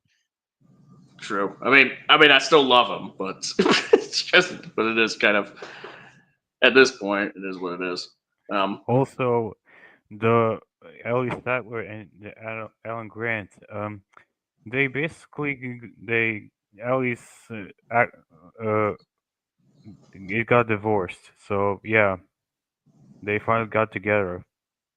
Yeah, Ellie divorced her and her husband from Jurassic Park 3. They divorced, and now it's like an opportunity for Alan to finally get back together with her, pretty much. I mean, I wish there was like a little more that they could have done with it. Like that's the thing about this movie. Like it is by having it try to be like supposedly the initial conclusion of these 6 films, they're trying to tie everything up and tie up also to whatever could be considered loose ends that when you just look back in retrospect aren't even necessarily loose ends really. And try, it's trying to do way too much, even with the 2.5 hour runtime that it has. Regardless of which version you go for, like like not enough of these threads to like get like much of the way of development. I mean, like really, like I guess like there's some tidbits at least with the Alan Grant and Ellie Sattler sort of a thing going on there, but not enough. Still not quite enough at least. The problem is that these characters have been ignored for quite a while. Like Alan Grant got the first and third film. Ian Malcolm got the first and second. Still can't remember the woman's name. Her name escapes me. She got the first film. Yep. Yeah. Ellie Sattler got the first, and she was pretty much not much more than a cameo in the third film. So yeah. So this film is trying to treat, like you said, it's like the Han, Luke, and Leia of the Jurassic Park series, but they weren't in all of the films, and they weren't in most of these ones. So for them to turn up at here, it's like, hey, here's our character developments. What character developments? Shut up. It's and I think the end of 2 characters' character arcs are, hey guys, they're gonna bang now. They're gonna bang after. They're gonna bang, but and then right afterwards, all right, now we're gonna go to Congress and tell them about what Bowson was doing with the locusts and all that. Ian Malcolm, like, you want to know what's funny? Ian Malcolm, his character. You'd think Ian Malcolm would have been with them when they're in Washington D.C. preparing to go into Congress or wherever it is that they're going in Washington D.C. To talk about the locusts. No, the last time we see Ian Malcolm in this film is when they're boarding the helicopter to leave the Dolomites, when they're all starting to head home. That's it.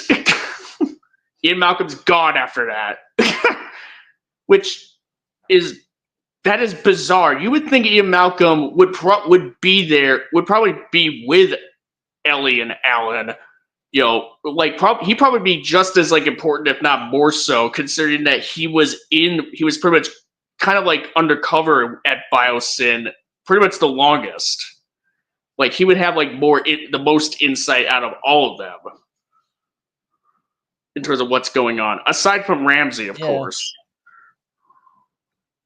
The thing is, you can't really have, because the logical response from the original cast, based on their personal experiences with the dinosaurs in now various environments, from isolated theme park to major city theme park to isolated experimental island to whatever the hell, the valley, and about all these different environments and experiences that they've got.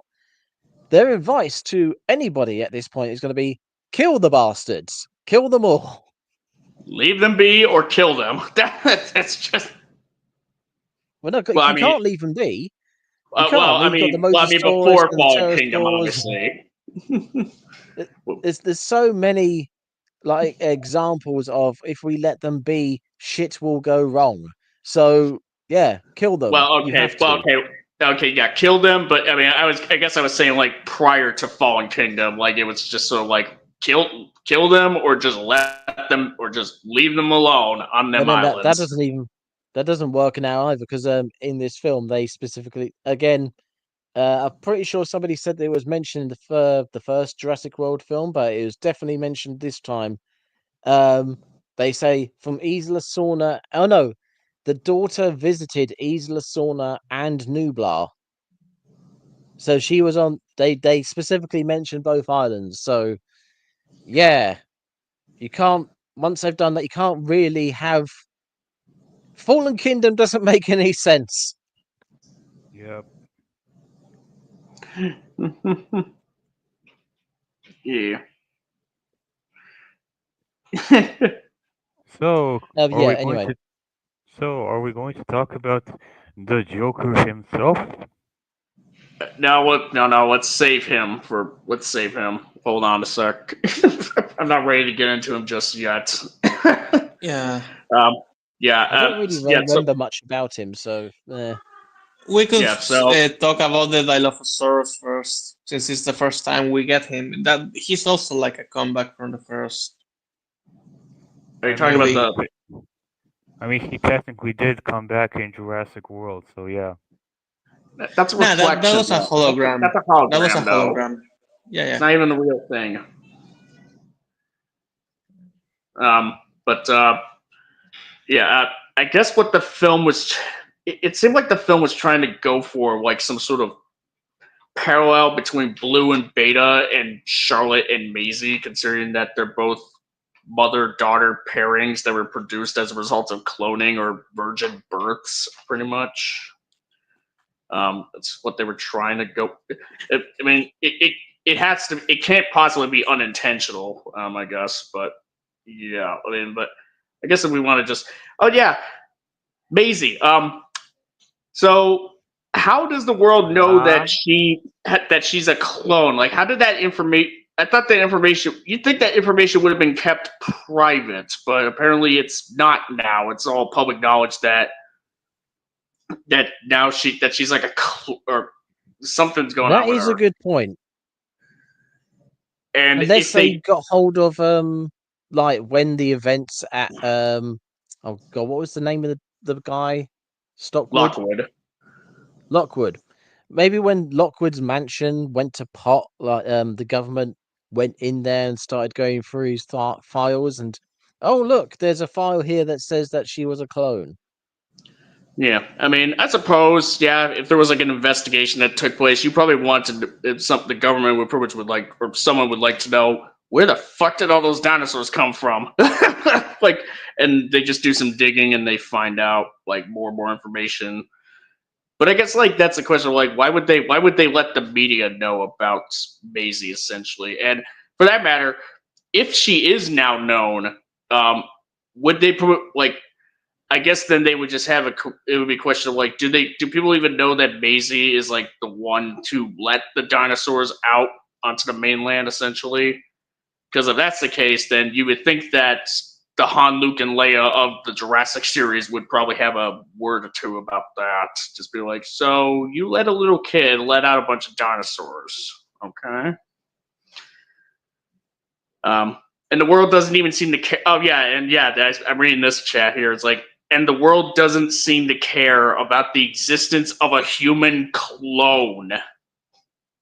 Like, doesn't really seem to care about. If they don't seem to care about dinosaurs running around, apparently they don't seem to care about human cloning either. So I guess John Hammond's like sort of moral grandstanding about that didn't matter much at the end of the day, because like the world doesn't seem to give a shit about that. They just Yeah. Now, okay, So, by the way, people, we cloned a human being. It's like, sure, okay. There's a dinosaur eating my leg. Can we come back? I mean, in that immediate circumstance, sure, but yeah, maybe like There's a after we're all recovered Mosasaurus from the currently fucking with our fish supplies.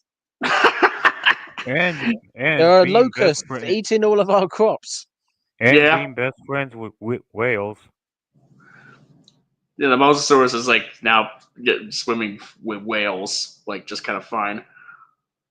Or rather, the world listened to Hammond too much. It's like, well, if the world did listen to Hammond too much, they would have like listened to the part at the end of the Lost World where he said that these creatures they require our absence, which I guess may have been something that Lockwood also disagreed with. It's like, oh, let's bring the dinos over to the mainland. Hammond was full of shit. That brings up a continuity question. Oh yeah. When did Hammond die in this series? Well, he died before Jurassic World, so he died at some point between, at least between 3 and World. because they mention in this film that his daughter, no, the Lockwood's daughter, was around after Hammond's death. Yeah. That's so she was alive a lot later than I thought she was. Yeah, I mean, the thing is, Fallen Kingdom, like they didn't really give it too much in the way of details about when exactly she died, aside from like the fact, like aside from like some point after Maisie was born. So I mean, but I guess But like it causes so many problems with that because Fallen Kingdom's details are, like you said, they're very sparse. But because of that, they're then rather specific. I.e., Hammond fell out with Lockwood because of the human cloning, which then and the daughter visited Jurassic Park. So, and because we don't see Lockwood or hear anything about Lockwood during the films, obviously because he didn't exist, but never mind that, means he probably should have like split up relationships quite early on. But then Jurassic Dominion, uh, is saying that she was around after Hammond's death, and he was at least around during Lost World. So now the human cloning bit doesn't happen until after Hammond's death. yeah, it's it is weird. Yeah, the timeline is so just it's Fucked. quite fucked, confusing. It feels Um, like bad fan fiction, and that's what I was going to say. Like the fact that all these Exactly. dinosaurs are alive doesn't That's make what, any yeah. sense. The fact that they took all over the world and no one is like killing them or something like that doesn't make any sense. It feels like a 12-year-old wrote it. Honestly, I Yeah, think that yeah. that's the main problem. No, a 12-year-old would write something better. He would It write does something actually like, make a lot of sense when you say it like that because you have all the main cast from the first film are back, even though they haven't been around for most of the series and haven't really got much to do. Um, you've got dinosaurs are in the world, but they're not really changing the world. They're also doing things with the dinosaurs that you absolutely 100% wouldn't do. And then the dinosaurs aren't actually like integral to the plot, they're just around. And there's some weird other plot to do with this other character.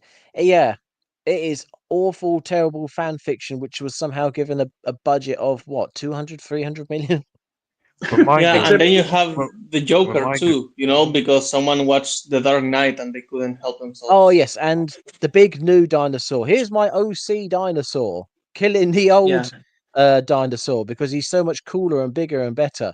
I mean, what except would you when expect from a guy who wrote the Pacific Rim Uprising?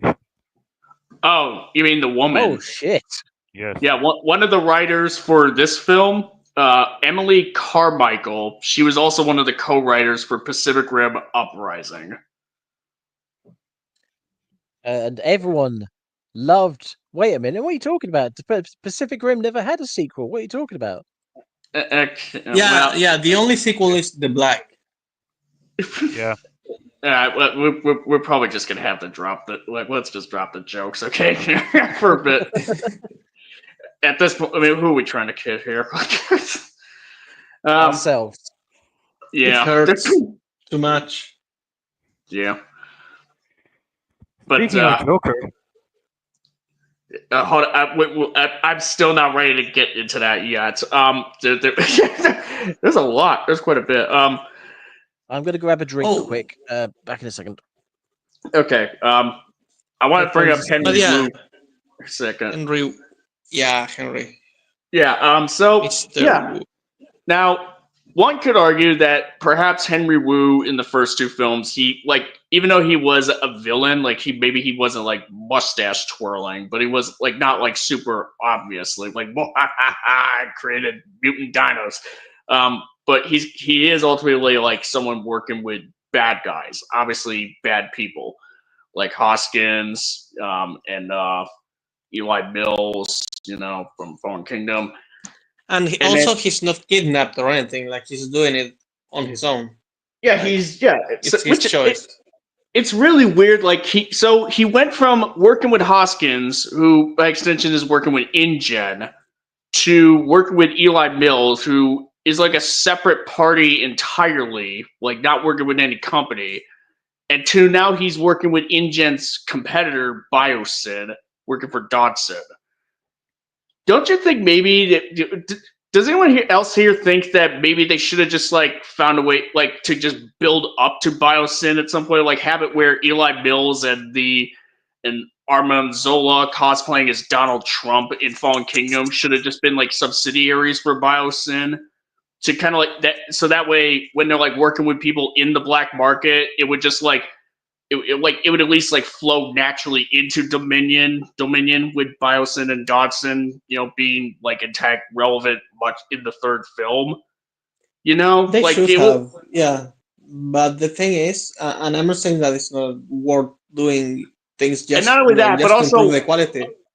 and Yeah. not only that, but what about also like having, yeah, and okay, and yeah, one other thing, like Hoskins, would be working with InGen, but he's also secretly working with Biosyn, essentially, like to Mm. tie in with that as like like I can't like in a way like yeah this is these movies do come off as being like the sequel trilogy of Star Wars films where they are better than the Star Wars sequel trilogy. I will obviously say that to my dying breath, but there's definitely they're not too dissimilar in terms of like the certain philosophy in making these movies where it's just like I don't know, let's just kind of like there's a little bit I more of a roadmap in what this trilogy was trying to do than what the sequel trilogy was trying to do, but not by much.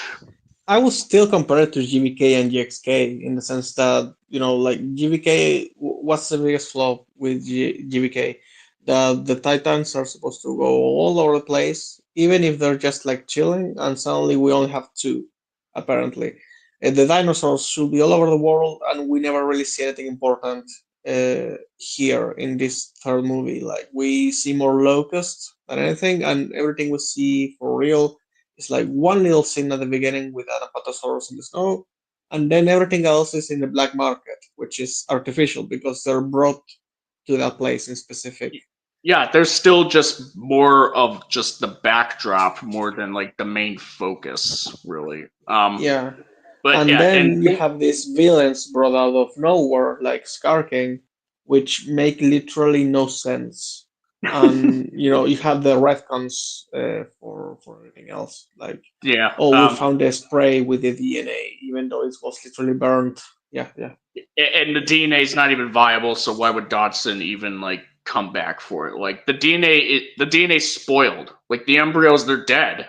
Like it's not going to have any value to him, according to Dodson. Like unless something has a value, like Dodson in this film, as much of a clown boy as he is, like unless there's something that he wants that is of a great value to him, like he'd be willing to go out of his way to even commit sort of kidnapping, if you will, to get something that valuable, like a child, like Maisie. He would not Mm. pursue it, but I mean, well, hold on, we'll get to him in a bit.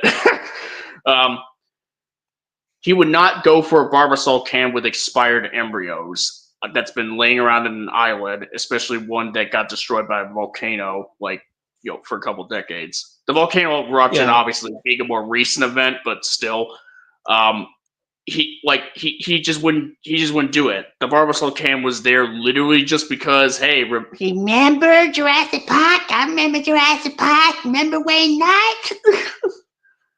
I remember Palpatine. Exactly. But yeah, going back to Henry Wu, in this film, he seems to be going back on all that. He's like, you know what, doing all this unscrupulous stuff, not going my way, anymore. It's not. I don't think doesn't seem too good now. So but obviously he's in too deep, essentially, because he's working with Dodson, who's just kind of forcing him to make the locusts the way they are and just stay the course with batshit insanity of that sort of plan about why the locusts are out and about, which is to only pretty much go after crops, save for biosyn crops, essentially, because he wants more money.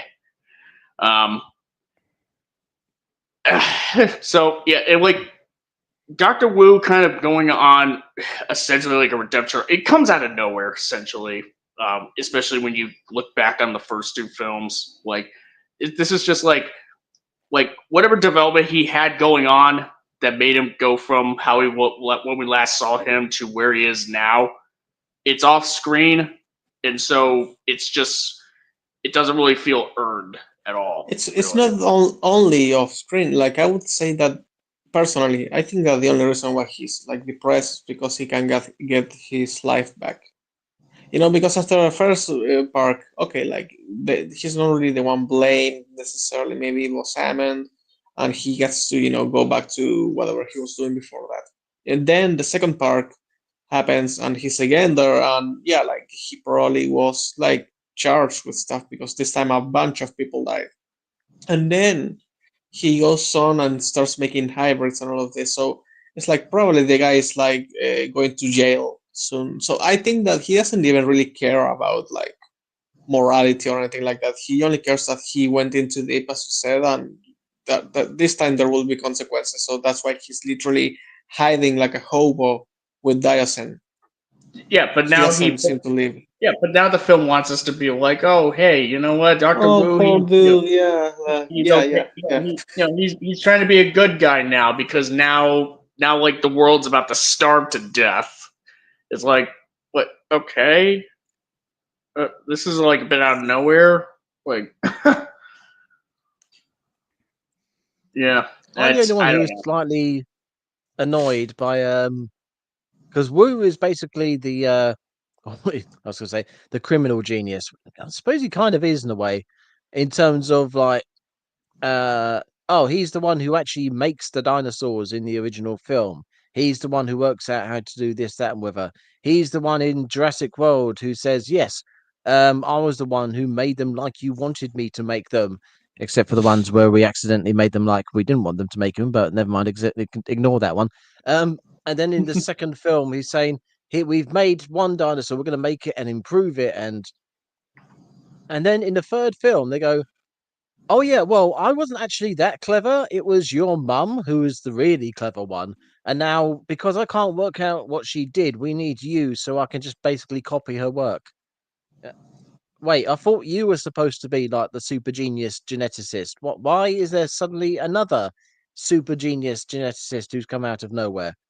Yeah, you'd think that if he's like a super genius, he would just be like he would probably try to be a little more tactful in terms of like, because Maisie, like she, like when obviously she's being an angsty teenager, but in her case, in her shoes, like being kidnapped by this corporation, she gives him the finger. It's like, all right, I mean, okay, fine. Like you would just be like, look, I don't give a shit what you have to say. You kidnapped me. You pretty much brought me here. So fuck you.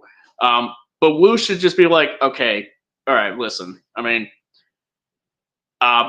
so the world is gonna starve to death. I accidentally created locusts that are eating crops. So many crops that the world's gonna starve to death. Humanity is on the brink of extinction, and Dodgson is absolutely out of his mind. I mean, he brought you and Beta here because you two are special examples. Like you're clones essentially. So, but here's the thing. I need you guys. I need your help to use your DNA so that I can reverse this.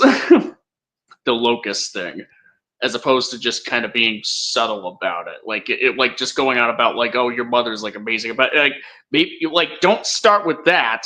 Start with the fact that the world's about to come to an end because of what you did, and you need her help to undo it.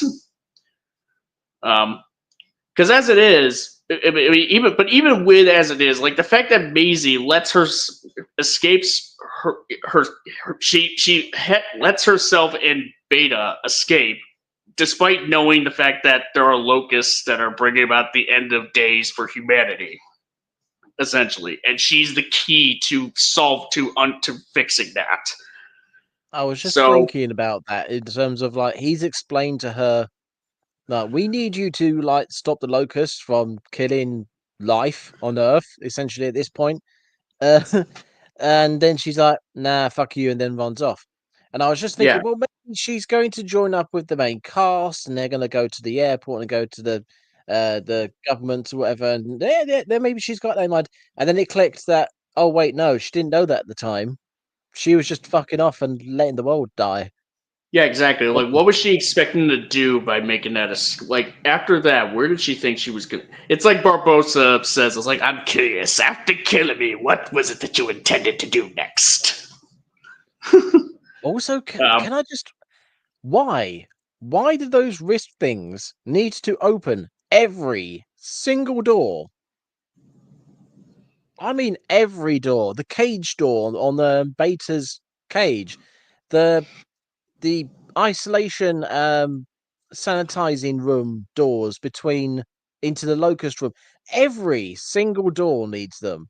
I mean, that was Surely that Doctor. that's a problem. Was that Doctor Wu's key? Because I mean, I guess like in his case, he would need to be able to access all those rooms. So for him, I could buy it, but Yeah, it's like when they came down the lift, it's like, okay, so you need it for the lift. It's like, oh, then you need it for every lab. Be like, I think that might be a little bit over the top on security, but okay, I can accept the fact you need it for every lab. Oh, and then every single door, regardless. But You know, didn't okay, the no, that's stupid. assistant guy give it to them? Because if it's the assistant that gave it to Malcolm, who then gave it to them, then it actually does make sense because probably those are made for them to go wherever they need. no. What I was trying to say Well, is no, like the key. No, what I was saying is like the key that was left on that Wu left on his desk for Maisie to use to create herself a Beta. I mean, like that key being able to access that room and being able to access the locust room, that'd be one thing, but the key, okay, but yeah, like Ramsey giving his key to Malcolm, who gives the key to Alan and Ellie. Okay, yeah, Ramsey would. I mean, considering that Ramsey is Dodson's like right hand guy, pretty much. Actually, yeah, I mean, it makes a little bit of sense. It's just that the main thing I want to like go over is like the fact that so Dodson, in his own words, considers Maisie to be the most valuable asset on the planet, and yet when he's talking with Wu in the other room, he doesn't leave any guards with her to watch over her so that she doesn't do anything fucky wucky. Because if he left guards in the room to watch her, she wouldn't be able to escape. Therefore, she wouldn't be able to meet Alan and Ellie. Therefore, the rest of the movie won't happen. No, like you're right on that. The thing is that they made him look so stupid and incompetent that it's almost believable. But it's still wrong. Like it's still bad writing, clearly. But at the same time, like you could justify it with him being. Yeah, but come on, you don't have to make him this stupid. Yeah, but he's not. He should be this stupid. Like it gets to the point where this guy. Okay, I want to get into Dodson now. I'm ready to get into him. What the fuck is wrong with this man? Aside, like he does a lot. The only thing that it's like the only thing that makes sense is like when he does the funny dance and he's like, just call it, you know, to let the dinosaurs in. That's the only smart decision he makes in this entire movie. Is it true that he's compared to someone like Elon Musk? No, he was compared to Bill Gates. Yes, that. So this guy, I just have him down as generic billionaire. Like, take all the like Steve Jobs and Bill Gates and basically every like billionaire you can think of, and just mash them together. You end up with this guy. Yeah, pretty much. He's eccentric, silly, and somehow super rich and successful. He's supposed to be really smart enough to big brained enough to be able to have this large like the biggest corporation on planet Earth that deals with dinosaurs, and yet he doesn't even bother leaving guards to watch over a little girl who he went out of his way to work with criminals, like to bring her to him. Like high-profile criminals that are on like CIA's Most Wanted. I need you folks to understand this. He doesn't. When they're flying in, and they say, "Sorry, you're not allowed to land," and you're like, "Okay, fair enough." And then he says, "I'll turn off the safety thing and let the dinosaurs attack them," which honestly shouldn't have done much at all because they're in a giant fuck off plane, and the only reason that it crashes in the first place is because somehow Quetzalcoatlus has titanium claws. I don't know how that works, but anyway. So he was essentially leaving up their survival to chance. You're like, surely you would make sure, send some guys out or something. Yeah, like you send some people to check where they landed, where they crash. Like a plane crashing should be pretty obvious. That's something you would not be able to miss. Or you know what? Something that will be even easier. Just shoot an extra little scene where he presses like a button and you see a map, and it's him sending the Velociraptor with the wings things, like with feathers. Yeah. Just show him sending the Velociraptor. Okay, that would see that. All right, that would have. Yeah, that would have. That would have worked. That would have at least explained why it's there. Yeah. All right, you go ahead, Cinemas. You see, you spend 5 minutes thinking about this stuff, and you come up with ideas that solve all sorts of problems. You're like, why couldn't they have done this when they were making the film? Yeah, because the red crayon tastes the best.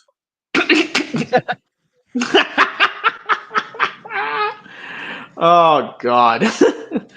Oh God, that's a callback. That's a callback to that stream. Yeah. Mm-hmm. Yeah. So, all right. So he pretty much realizes at some point Alan Grant and Ellie were able to get a sample of the locust DNA to prove that he's doing evil bad guy things with locusts.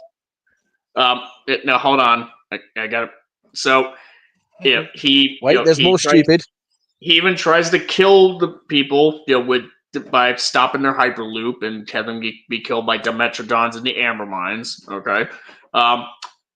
So and then he decides, all right, I'm gonna set fire to the locusts and get rid of all the evidence. And on. I just thought of something. Okay. The most valuable asset in the world. He tries to kill it. Yeah, he tries to kill her. He tries to kill Maisie in the amber mines. While Beta is out and about, he doesn't send any guards to look for it. For Beta. Oh my God! And then we have to talk about how they get Beta. Oh God, yeah, we'll get there. We will get there. I didn't even think about that. Yeah, he tries to get Maisie killed along with Alan and Ellie. I was like, all right, I guess he doesn't need her most valuable asset on the planet. He went out of his way to deal with black market people to bring her to him, but she's expendable, I get. What the fuck is wrong with you, dude? Imagine Maisie being with the Dimetrodons after they literally ate every single person she's that's been nice to her, and she's like, but you're like me, you're alive. That's how she saves herself. Then the Dimetrodon looks her in the eye. Oh God, that'd be funny. Yeah. All right, but yeah, so he sets fire to locusts to get rid of the evidence that he had anything to do with it.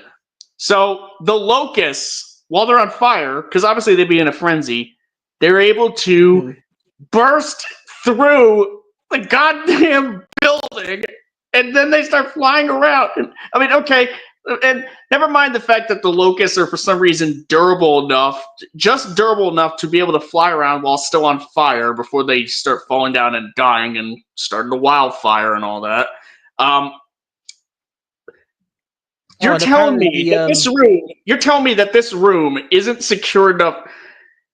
Yet that all that time, the locusts, before they're set on fire, never at all tried to escape that room when it seems that easily. Like, and if there was a protocol or some sort of fail safe to keep the locusts from escaping, like they do in this later in this film, you would think of all the times to make sure that they don't escape. It would be when you're setting them on fire, which is when they would be the most erratic and the most like frantic of trying to escape. Well, the thing is, when I was watching the film, when the alarm goes off and they all wake up because the alarm apparently can set off the locust because genius. When they try to escape the room, and they're supposed to have masks on because they've got the sanitation spray stuff that goes on them in that little empty room. Oh yeah. That stuff, I'm assuming it kills the locusts because when they fall out of the room, the locusts just flop to the floor dead. So I'm presuming that stuff is there deliberately like a pesticide to kill the locusts. Yeah, it's like a Why decamping. do they need? Why do they need fire?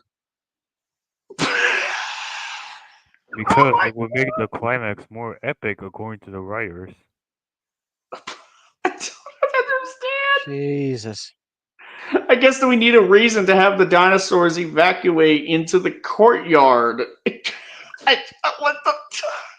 To be fair, the environment during the finale where it's all on fire is probably legit really cool in my opinion. Visual aesthetically, yeah. I mean, but how we got there, it's like it like your brain just melts through your head, like trying to even rationalize like how the fuck any of these characters would think it's a good idea to even get to that point, to even accidentally get to this point. Well, God. So guys, what are your thoughts on the Dustin's breakdancing move? Oh yeah, him freaking out after the wildfires start. I mean, it's hilarious. Yes. It's like,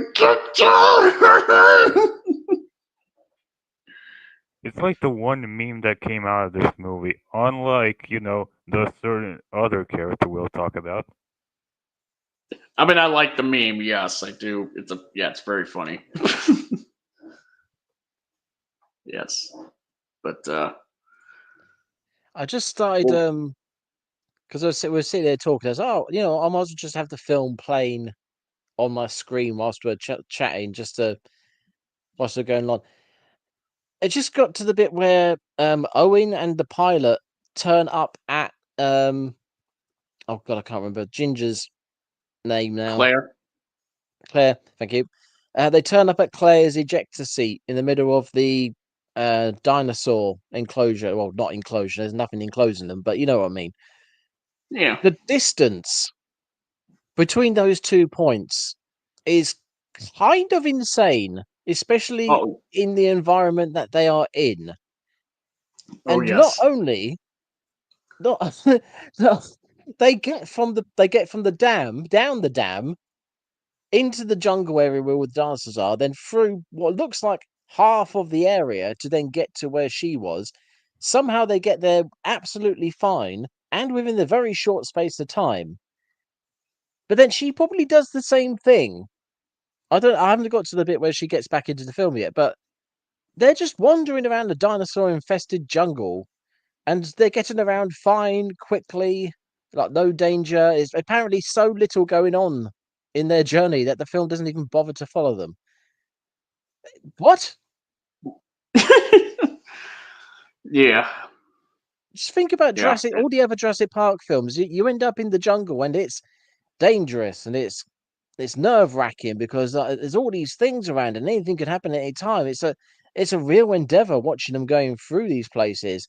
But this film's like, nah, no, you don't need to follow these people. There's nothing going on. Stakes? Yeah. What are those? Yeah, exactly. What are they? Yeah. Yeah, and immediately following that, you have like the little brief tussle between Rexy and the Giga, which, and I mean very brief. It's almost like it's kind of like a little moment where it's like Rexy finds a dead animal, tries to eat it. The Giga sees it and be like, "Yo, give me that." And then they Which have a little quick fight, and then Rexy just kind of concedes, and the Giga gets it. It's kind of like one of those rare moments where you see it and you're like, "Oh yeah, these are like the dinosaurs in these movies. They're supposed to be like animals, kind of, because this is kind of like an animal-like moment, pretty much. Like they don't want to actively kill each other or get into a huge fight. It's if they don't have to. Like they don't want to die, basically. So, Cinemas, did you catch up to that moment? Yeah, literally just watched it just now. It's yeah, it's one of the one of the more like grounded, more realistic moments of the film. It's a bit coincidental that it happens Yes. just as the main characters turn up, but yeah, I can appreciate the fact that it's in this film as one of the Yeah. few grounded moments. Yeah, and which ultimately becomes counterintuitive by in trying to make the Giganotosaurus like the villain somehow. When the Giga, all we see the Giga do in this film, even when you take the extended edition into account, is just kind of doing normal animal behavior, pretty much. Sleeping, around. Even in the extended cut with the prologue, like the Giganotosaurus just kind of woke up and he just kind of noticed the T-Rex kind of coming up, and it was like, be like, "Yo, I see you." It was like, "Oh, you're trying to get in a fight with me? Look, look, I was just chilling here, okay?" Hey, Monster, is it okay if I present something to show you guys something? Let me see. You'd probably have to do screen share.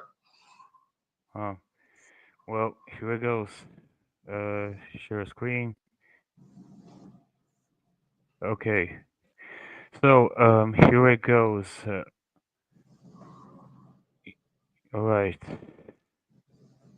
You guys can see it. I Give me a sec. can't see anything yet.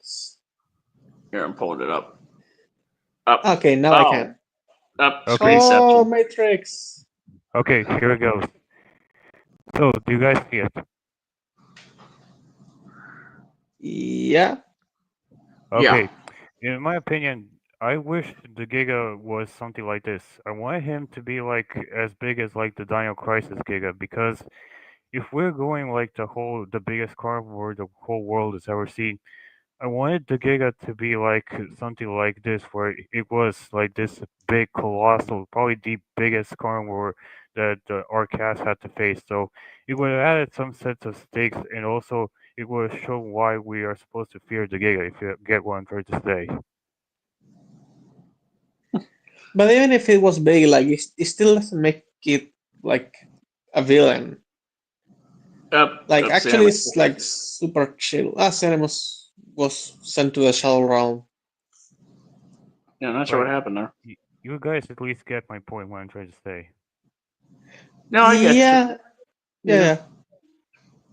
I also think it's kind of funny that in this film, it's like a little. It's kind of small, but it's pretty amusing. It's mainly just sort of a dialogue thing where Also, Kayla kind of says like, "This is the Giganot." Oh, it's the Giganotosaurus. Like Owen mistakes it for an Allosaurus for some reason, but then she clarifies and be like, "No, it's a Giganotosaurus, biggest terrestrial carnivore in the world, or that once existed, or something like which is that." BS.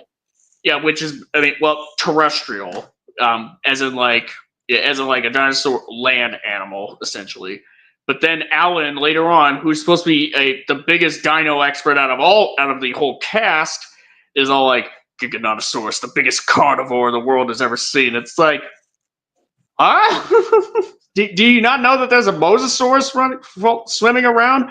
Like, now you're saying, oh, it's the biggest. The Giga is supposed to be the biggest carnivore that the world has ever seen.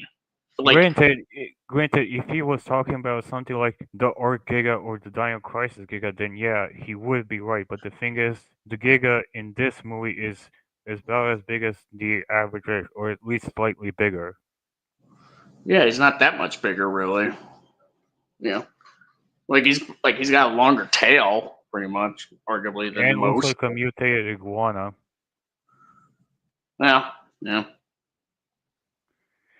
I see So, you're back. Yeah, something I don't know what happened there, but yeah, we are back. So, are we going to talk about the whole Colin Trevorrow calling this the Giga the Joker? There's like one more moment I want to go over real quick. I mean, just I know it's been a lot. I know we've been kind of been Does it delaying just so that. happen to be the moment where Owen literally chokes the Dilophosaurus? Yeah, Okay. I was gonna go over that. Like he just like him and Kayla suddenly show up like they're Batman, and Out just of frame. Yeah. out of frame and choke the one Dilophosaurus out without. And keep in mind, there was supposed to be a bunch of them surrounding where Claire was. Not just the one Yeah. that was having a face off with her. There was supposed to be more. Why didn't the others like take Owen and Kayla into account, considering that why did the Dilophosaurus that was facing her even notice it? Like, you would think that Owen would, like, the footsteps alone would draw the Dilo's attention towards them. Like, that would just be enough. Like, what the hell? But okay, now let's get into the Giganotosaurus scene. The one where the whole cast is there when the Giga shows up. So you got 7 people there. You got Owen, Claire, Maisie, Kayla, Alan, Ellie, and Ian. They're all there. 7 people, and the Giga doesn't. None of them die in this sequence, even though the Giga tries to kill Maisie while she's on the ladder. Like, the Giga doesn't immediately go for the kill until Maisie starts climbing up the ladder, and he's only stopped by the cage thing that surrounds her. And next thing you know, when she's done climbing up the ladder, 2 seconds later, 6 out of those 7 people are all up on the ladder. And the Giga was just fucking, like, I swear, this had to have been like some kind of this had to have been like something where like they had to intended to where the Giga was chasing after them before half of them were able to get up on that platform, and Ian was able to, when Ian does the whole distraction thing with the torch and the burning locust and stuff, what have you. That was supposed to have been like while the other people, everyone else was like climbing up the ladder because he's distracting them. Also, Like, I feel like there was something for a fucked up second royally. Also, with Giga that. turned himself into a dragon by a second. Well, yeah, that's after they after he throws the locust into his mouth like it's a spear. So yeah, that's a thing. The Giga, and then next thing you know, the one thing I could say about this scene that I do kind of appreciate is the fact that they did go out of the way to have at least half of the Giga be a practical effect, like a full animatronic thing, like the old days. Like, I think that's pretty neat that they went out of the way to do that for this sequence. The problem, though, is that there's a lot of awkward moments, such as when the Giga is like attacking them inside that room. And it looks really awkward and it looks stiff. The fact that Owen is like shanking it in the face, and this thing, it's like like this thing is like barely trying to get Claire into his mouth. It's so like, I get that. Here's the thing. I have a feeling that this scene that they may have had in mind where they were going to have someone die during the sequence, like possibly even like Ian Malcolm, like sacrifice himself in the scene.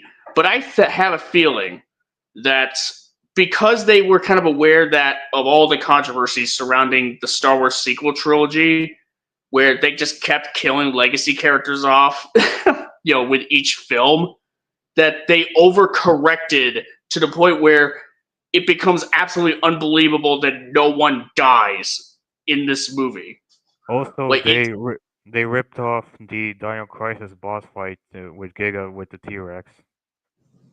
Yeah, and keep in mind the plot armor thing does not get any better once we get to the big tussle at the end of the movie. If anything, it actually gets worse during that scene. But we'll get there.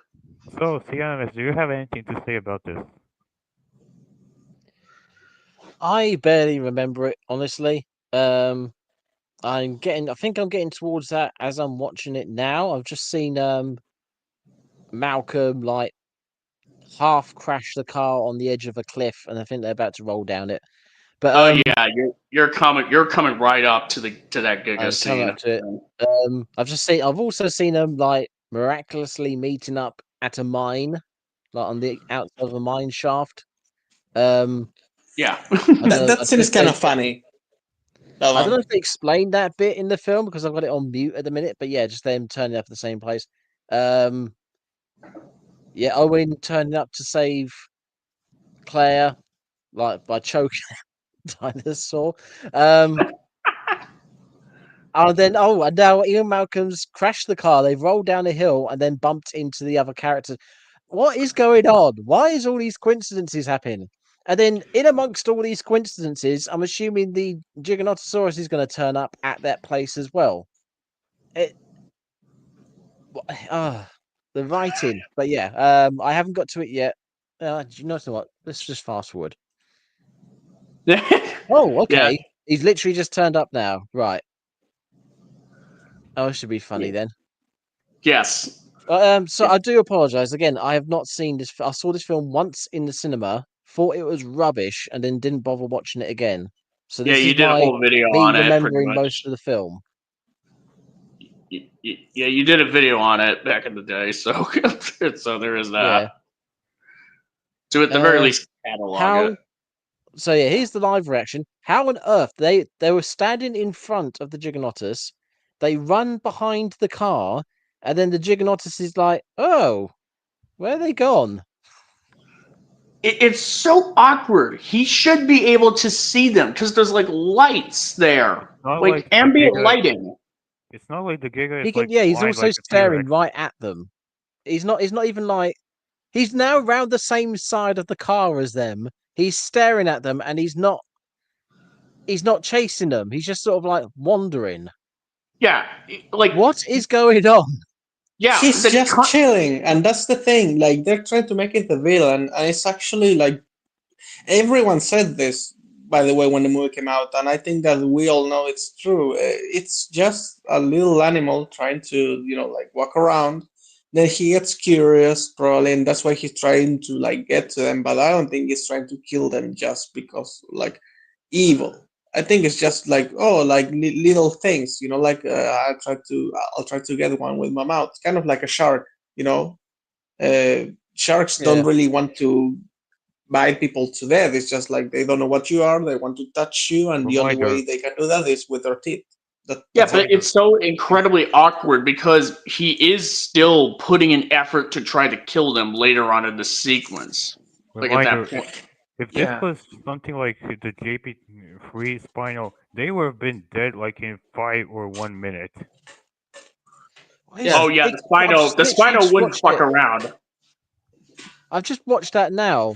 Maisie goes up the ladder. The Juggernaut is like, oh, there's someone running up the ladder. So he bites down the cage, and with so much effort and like concentration that he's just slowly bending the bars down like between his teeth. And I'm just thinking to myself, there's 4 people at the bottom of that ladder. Yeah. There's 4 people just standing at the bottom of that ladder. That are bigger than her. Who he watched walk around Like they were running around all over the place and hiding behind the car and stuff, and he was staring at them. He watched them walk around, and all he did was just very slowly walk around. And then when one person is like secure enough that they can survive being attacked by him, then he rushes forward and attacks. You know, who wrote this? Yeah, And then, when they're all up, when they're at his eye height, and again, they're not protected. He's literally got his nose like inches away from them. And again, he just very slowly moves forward and very slowly opens his mouth. yeah. Have you Why? noticed the editing error where like half of them were still on the ground? Like by the time like the third person was starting to climb up the ladder, like 2 seconds later, 6 of them are up there now. Like they just teleported. Oh yeah, there's 4 of them at the. There's 4 or 3 of them. Let me count. Actually, count them because it's kind of silly. You've got Owen. Where are they? Where they are? Right, here we go. Yeah, there's 7 people. 7 people initially. I think 1 or 2 of them get up on the ladder before Maisie does. So then when she gets up, there's 3. That's weird. You're saying about editing errors. So when she's on the ladder and the Giganotus is actually biting the ladder, there's no one below.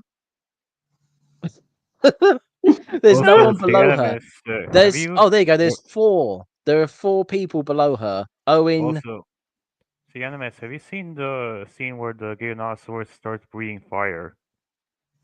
I think He's we're about about to to get get there to because that. Malcolm's just speared It's in the same locust. sequence. But yeah, when the Giganotus has his teeth around the cage, and the camera's pointing down at Maisie, or who's on the ladder in between his teeth, there's no one below her. Like there's nobody there. The editing is The a camera's mess now in this sequence. the camera's now pointing at Owen and Claire, who are on the ground, like looking up at the ladder, and the Giganotus is nowhere to be seen. What is this scene? Exactly. I should have put this. I should have brought this file into my laptop so I could watch this. This is absolute cheese of the highest order. Yet there's no one below her. She's climbing up the ladder. Then there's 3 of them down there, and now there's 1, and now they're all up. I think this is awful. Yeah, it's And it's the old people as well. The old people are still on the ground. But it's literally, oh, you know what? I'm going to count. How many seconds is that? Right. Rips it off. So 37 seconds are on there. And there. 8 seconds. 8 seconds. they all get up 8 there. seconds between 4 people being on the ground to all of them being up in the tower. Yeah. Oh well, all of them except for Ian Malcolm, who has to do the torch thing. That's why I was thinking. Ian Malcolm is still on the ground. Yeah, I mean that's why I said like I have to assume like the initial plan was when Ian Malcolm is distracting the Giga with the flaming locust. That was when all that should have been where all the rest of them start climbing up were able to get up on the ladder, so that they would have 6 up there before Ian does before Ian throws the thing in the mouth and then makes a break for it so that he goes last. But they just fucked up royally at this moment. Like, or they just didn't give a shit apparently, because this whole sequence is a mess in terms of staging, in terms of editing, in terms of just like how it's put together, just how it's put together essentially. The plot armor is a mess. Like from the first Jurassic World to this is already like a huge fucking drop because This is. And people say that this thing is supposed to be stronger than Indominus. I never heard someone say that it's bigger, but like whatever, like no one has anything to say about this dinosaur. Size doesn't matter. I didn't mean the size. I mean, in terms of strength, this thing is supposed to be stronger than Indominus. Yeah, but we don't know that. Like, we'll Yeah, I never don't. know. Like, they're not I, in the same movie. Yeah. yeah, I don't even believe that. I don't even believe that that's the case. Pretty much. Sorry. So they managed to. For some reason, Ian Malcolm can't hold a ladder. He nearly falls off the ladder by slipping his foot off. Yeah. Which then Grant needs to catch him. They then Yeah. get inside of the tower. They're all inside. The Giganotus can somehow get his head inside of this thing, even though that window does not look anywhere big enough for his head to fit. And then there is just a random cable lying on the floor, which he manages to. How the hell does he manage to bite? There's a cable on the floor. For starters, there's a cable on the floor. Why is there a cable on the floor? This thing doesn't look like it's regularly used, so I don't know why that's the thing. Anyway, there is a cable on the floor which he somehow manages to grab, despite the fact that he's. No, that doesn't make any sense. His head is way too big. Where is this cable? He's just got a cable in his mouth, and it's lying across the floor, and it grabs Claire's leg. It like, where? How? What? Who? Did someone pick the cable up and throw it at him? What is that? Why? This doesn't make any sense. This No, scene it is. doesn't. I want to make a video on this scene. It's so awful. And not only that, like in Jurassic World, you had Sora or Sarah or whatever. Like, she gets like destroyed. Like, she gets nuked out of the script. Like, and here, like, no one gets even hurt. Yeah, Zara in the first Jurassic World, she gets that movie fucks her up hard. Like she gets she gets it so bad, and in this film, it's like no one dies. No one. It's like it is such an insult when you think about it because like I know I keep going back to the original Jurassic Park, but it's such a classic for a reason. Like you get the sense that nobody is safe. Not even like the biggest experts about how to deal with these dinosaurs, like Robert Muldoon, who understands the raptors like and how they work, more than anybody, even more, or except save for possibly Alan Grant, and even then, like Alan Grant hasn't even had encountered a real raptor face to face. He's only a paleontologist, like so he hasn't even encountered one of them until the original film. So Robert Muldoon understands the raptors better than anybody, and he's still outclassed by them. Trying to kill one of them. Like another one comes up to the side, and we have the clever girl moment. So when the best of the best in terms of dealing with these things gets nuked in that film, you are terrified for everybody else once the Raptors get to the most defenseless people out of all of them, like Tim and Lex. So, you have that, and then you flash forward to this film. Everybody is just fine because the dinosaurs, because the Giganotosaurus in this sequence, like the script has to bend backwards and inverted and all kinds of weird ways to find a way to make sure that nobody dies in this sequence for whatever reason. Ugh. God. Like, I mean, this sequence kind of encapsulates why I completely understand where people would be coming from when they do say like these movies are pretty much are kind of disrespectful to the original. Like most cases I could argue against pretty much, like some scenes in The Lost World, some scenes in Jurassic World, even a scene here and there maybe in JP3 or Fallen Kingdom. This scene in Jurassic World Dominion, it is easily like the worst sequence in the entire franchise, if you ask me, because of just it's such a goddamn mess. And and keep in mind, we still haven't even gotten to the climax yet, where there's more crazy plot armor for these characters to come.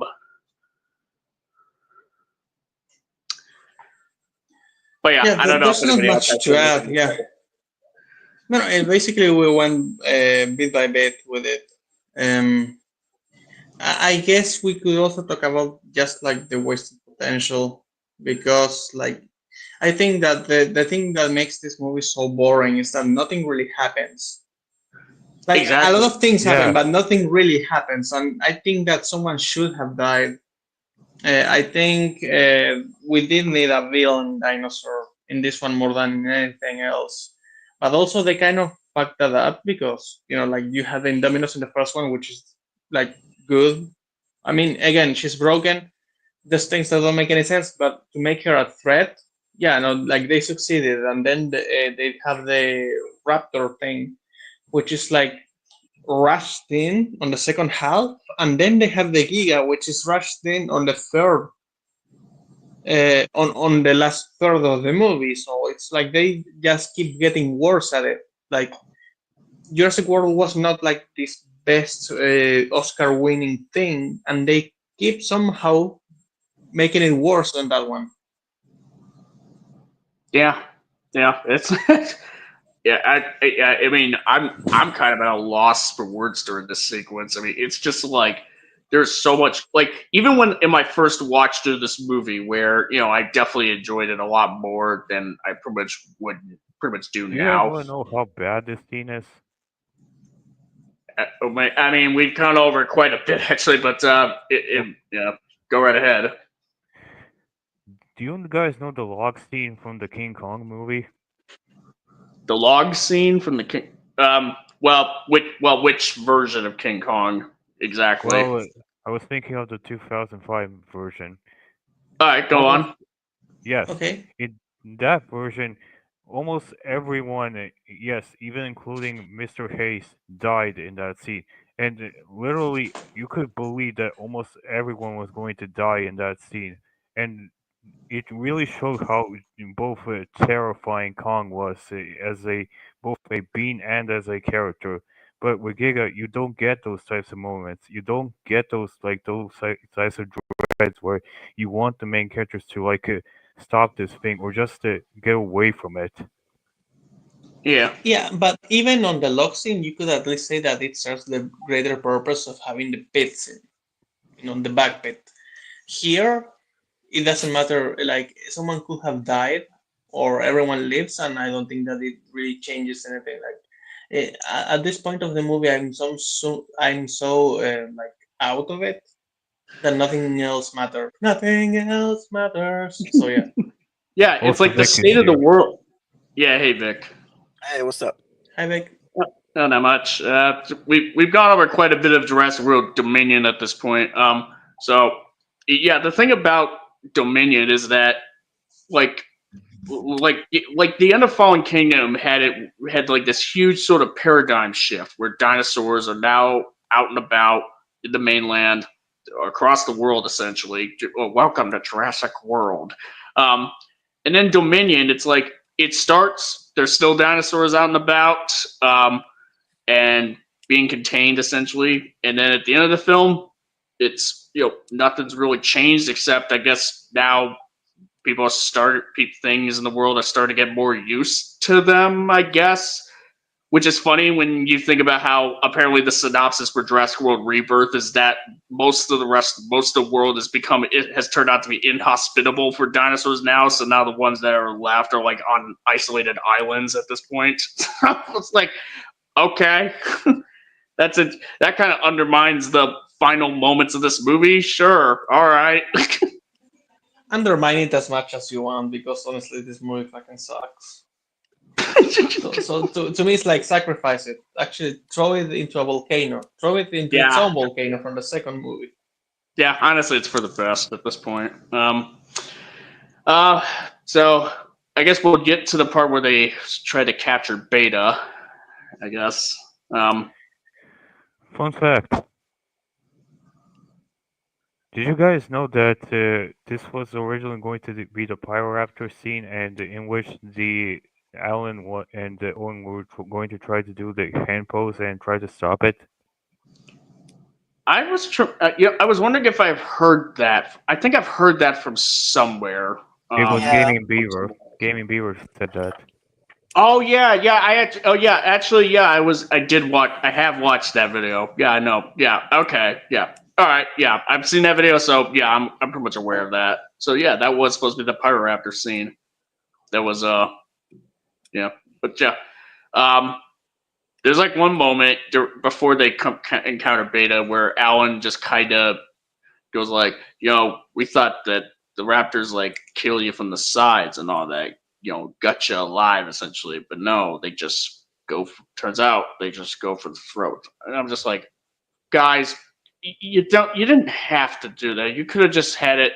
You didn't have to have him say like, come on. You should have just left that alone.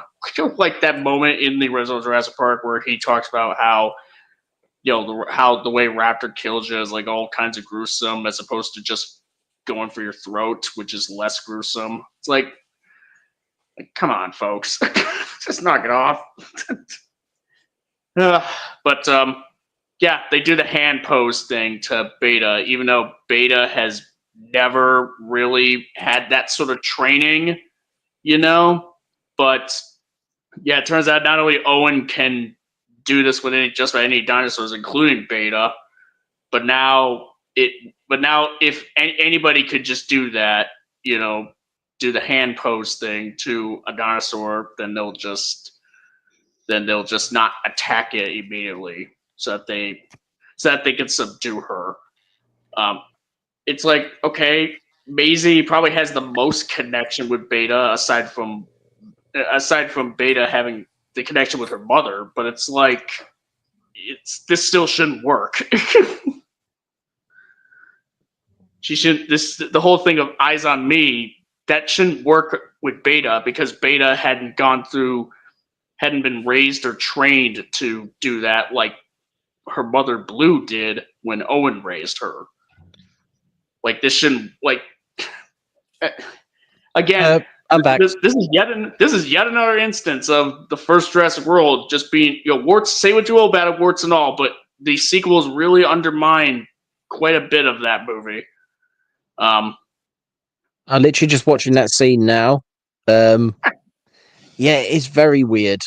Like having Maisie hold the hand up and then Grant just appears behind her and does it as well. You're like, okay.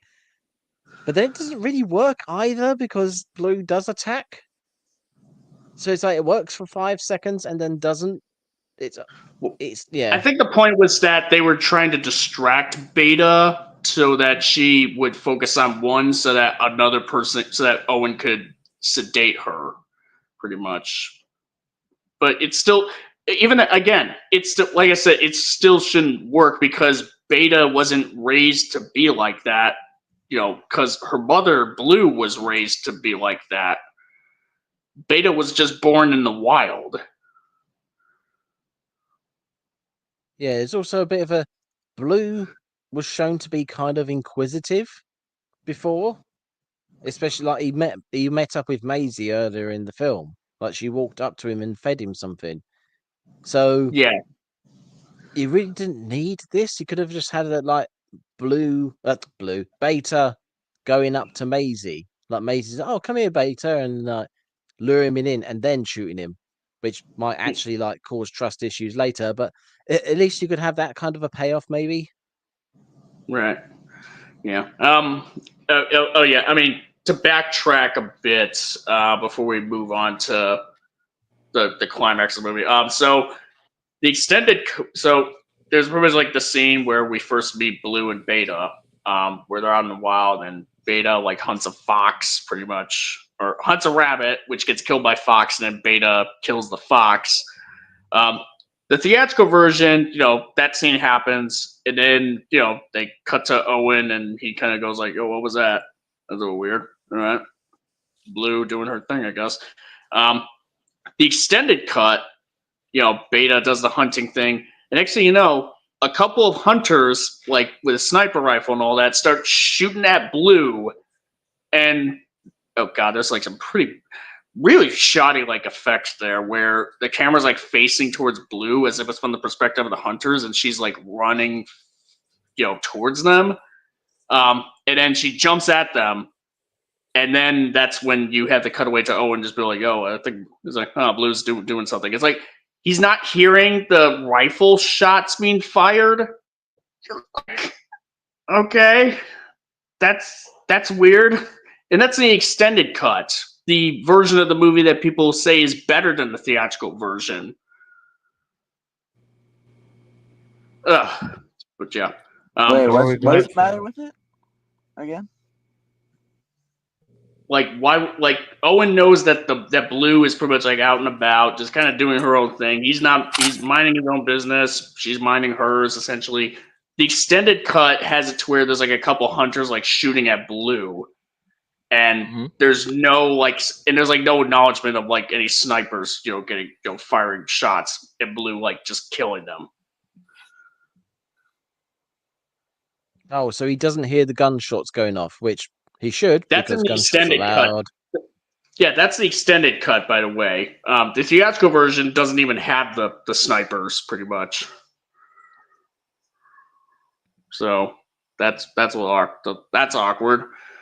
And there's like one other scene that's kind of key. It's in the extended cut. That's pretty key. Well, we're gonna get to the dino tussle in the courtyard, real soon. Don't you But worry. before that, can we talk about the Darston death scene? Well, how about right before that, actually? Before we get to that, there is like a scene in the extended cut where Dodson and Ramsey are like talking with each other. Not the part where Ramsey reveals that he's behind the sabotaging of Dodson's plans, essentially, but like they're in the extended cut. There's a scene where Dodson's like going through, is like in a computer database room, and he's like deleting stuff and to cover his tracks, and Ramsey just kind of walks in and be like, "Yo, what you doing, man? Boss, what you doing?" And they kind of like have this sort of conversation, and it's sort of like supposed to be like this tell that Ramsey is kind of making it a little bit clear to Dodson that he's not that he's pretty uncertain about what Dodson's actually doing. Like not giving away the fact that, oh yeah, I'm the one sabotaging you, but he's just kind of like subtly hinting at it, sort of. But Dodson obviously isn't picking it up. And he's all like, "Look, I get it. You're young, and we were all 28 once, pretty much. But you know what? The world's taught us sort of thing, blah blah blah blah blah." And that's supposed to justify why Dodson is being an evil man. So, I mean, I guess it's like, as far as like a scene to like develop some aspect of Dodson's character. Oh, I'm echoing. The best part of the stream. No, someone else is. Oh, could it be me or? It's Vic. Yep. Okay. All right. You're safe this time, Sea Monster. I know, right? It's crazy that has happened. But yeah, thought it was think it's like a somewhat interesting. It's kind of an interesting scene, but even then, it's not enough to save him as a character, though. Speaking of not saving him, yeah. Now I guess we'll just quickly go over his death scene, which is by Dilophosaurus, which is a similar fate that Dennis Nedry had in the original film. And of course, the Barbasol can get lost again, but in the Hyperloop this time. It's a very different product. Oh my god. Yeah, I literally just watched it on here. It's still stupid. It's the fact that it's in the Hyperloop for starters, which they show that the Hyperloop connects up with the mines. Like there's just an open hole into the mines where dinosaurs like live and wander in. It's that alone is bad. The fact that dinosaurs can enter the Hyperloop and potentially derail a train just by being in there. That's or an they issue. they could just splat. And I was just echoing again. It was Vic again. Vic, fix Hey, that I shit, will man. need to ask one thing, just to make sure. Um, did Ian Malcolm leave the door open when they left the tunnels, or did they close it? I Hmm. don't think we see it. Ah, okay, then Oh no, never mind. the tunnels. No, they do close they do close the gate behind them. When Ah, he okay, saves them from the yeah. tunnels, he locks the gate. Then yeah, then that doesn't make any sense because then how did the Dilophosaurus get into the tunnels to then get into the Hyperloop? Yeah, Or even yeah, better, like how did the Dilophosaurus get in exactly. there? Like if the Dilophosaurus can get in there, to either derail the train, the Hyperloop, or to get splat on the Hyperloop's windshield. Um, yeah,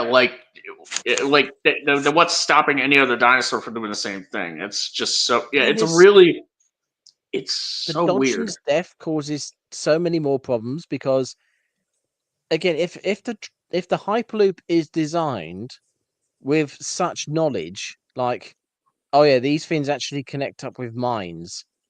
So we have to design it so if there are dinosaurs in the tunnels, the train will be able to survive it. Yeah, okay, fair enough. And then when you look at, I think in the film, you see one end of it, and it looks like a big chunky piece of metal. So you're like, okay, maybe that's designed to with that in mind. But then when Dodgson goes back into the train carriage, there's like a bit of glass at the back, which a Dilophosaurus just pokes its head through. So you're like, oh, so if there is a dinosaur in the tube at that end, then the people inside are going to get in all sorts of trouble because the dinosaur will just come straight through the glass and probably at 100 miles an hour and just kill everybody in the inside just through sheer force. I think But, considering how the train kind of goes super fast, like if it is like sort of like a Dilophosaurus, like the Dilophosaurus is pretty much gonna get killed as well. But in the scene with Dodgson, he runs back into the train carriage to get away from the first Dilophosaurus that's chasing him. Oh yeah, And when then the there's a train bit of glass. stalled, yeah, There's a bit of glass behind him, yeah. Mhm. and the Dilophosaurus just walks through it. Like it takes no effort. He's like, "Happy Now imagine if Halloween." the train. Now imagine the train's going 100 miles an hour, 200 miles an hour. And there's a dinosaur that hits that pane of glass. That pane Yeah, of glass is not going to stop what's left of the dinosaur like bursting through that hole. yeah, That's a huge problem. yeah. It's Already, kind of so more of a that is one. It's Yeah, yeah, it's sorry. just it doesn't make any sense that is a thing. But then when you're watching this film, you're like, okay, so he gets out one end of the train and there's a Dilophosaurus there. He goes, oh no, and runs back into the train to get away from that Dilophosaurus. And then another one comes from the other end. But the carriage is the size of the tunnel. There's no gaps. So not only does he manage to stop somewhere where Dilophosaurus can come in, but he has to stop somewhere where Dilophosaurus can come in from multiple places that just happen to be from either ends of the train at the same time. Yeah. This is a contrivance like jamboree at this point. It's a kaleidoscope of contrivance and plot holes and what have you. Yeah, you know what? I pretty much have a theory, and it came up since the Fallen Kingdom stream. Jimmy Fallon was responsible for that glass because he lied about the gyrosphere glass being bulletproof because of the Fallen Kingdom bullets going through. So yeah, it's the same glass that he sold that was used for Dodson's Hyperloop. There's an edit. So, There's an question edit where the Dilophosaurus bursts through, and then there's a shard of glass lands on the floor. It said, "Made in Jimmy Fallon Limited or something like that. Just like Jim Fallon's names in the cast. Just like So, question: what did Dawson mean by "so what's your story" to the Dilophosaurus? I don't know. He's just saying like, so I don't know. Maybe he was trying to make conversation with it. Maybe just to be like, hey, maybe don't kill me, please. I don't know what the deal is with that. I think he's just meant to be awkward. Well, did he say something to him? Let me get the. Yeah, he says something to it right before they start spitting on him. Well, yeah, maybe it's just like he's about to die. He's nervous. He's nothing freaking really. out. Yeah. Save Save Martha. So what's your story? Yeah. Is that, I does don't he think say that any other time during the film? No, I think no. Nope. This is the only time he says it. This is the first and last time he ever says it in this film. They just So- wanted to write. You know, I was going to say they just wanted to write someone that's so fucking awkward, but actually, I don't think that they were actually trying to do that. I think that someone wrote this character like at the last fucking second, and it's like the worst writer we have ever not heard of. Like, and that's why it sounds like that all the time. The problem I don't think you is- could write it on purpose to be so awkward. I mean, no. Yeah, Someone had this is an end point issue that you see in a lot of films nowadays. Like Thor: Love and Thunder is a perfect example of it, where Yeah. there's an end scene which is like, well, let's take this one. The bad guy who who wanted the dinosaur DNA from the first film and used the spray can.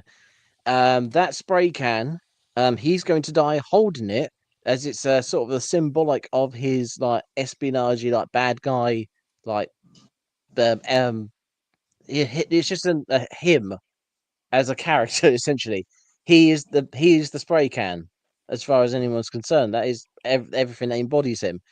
So he's going to die with that in his hand, and he's going to be killed by the same dinosaurs that killed the guy he hired to use the cannon in the first place. So it's all like connected up. You're like, okay, so how do we get to that? And that's where it all goes wrong, because they have an end point and they have to get to that end point and they don't know how to, so they contrive it to all bloody hell. But that and it's not even hard to do, and that's the biggest problem. All you had to do was make the movie about dinosaurs. Well, even then, Not fucking locusts. All that. Even then, he drops the can before he gets back into the Hyperloop, so he doesn't even have the can on his person anymore once the Dilophosaurus surround him. Does he? Oh, fuck's sake. Yeah, they fucked up your hypothetical.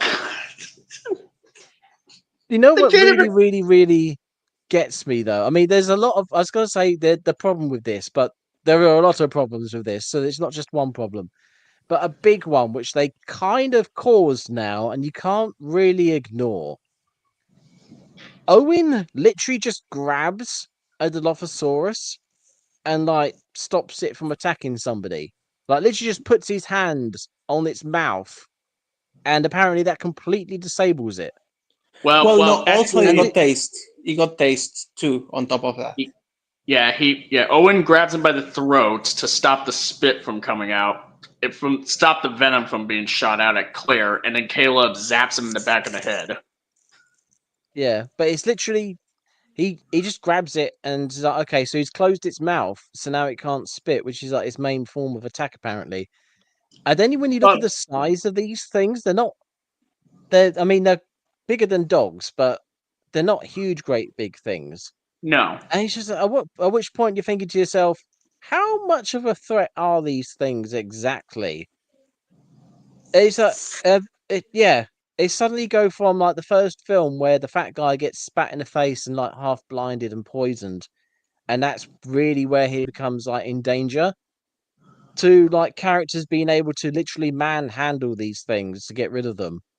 Yeah, okay, so how much danger was this guy in actually, and then how contrived is it that he died from them? It's like, well, I mean, Dennis it just gets worse Nedry. and worse the more you think about it. Well, I mean, Dennis Nedry isn't really that kind of isn't really like that sort of person who could be able to manhandle them, because he's not like he's not like he's kind of a pussy, all things considered. So Yeah, Owen knows what he's doing because he's established as a dinosaur expert. and he's then like a Marine, or is he a Marine Yeah, or Navy? yeah. Yes. Yeah, Navy, I believe. He's Rambo. He's basically Captain America. Yeah, I mean, we've established that he's a superhero.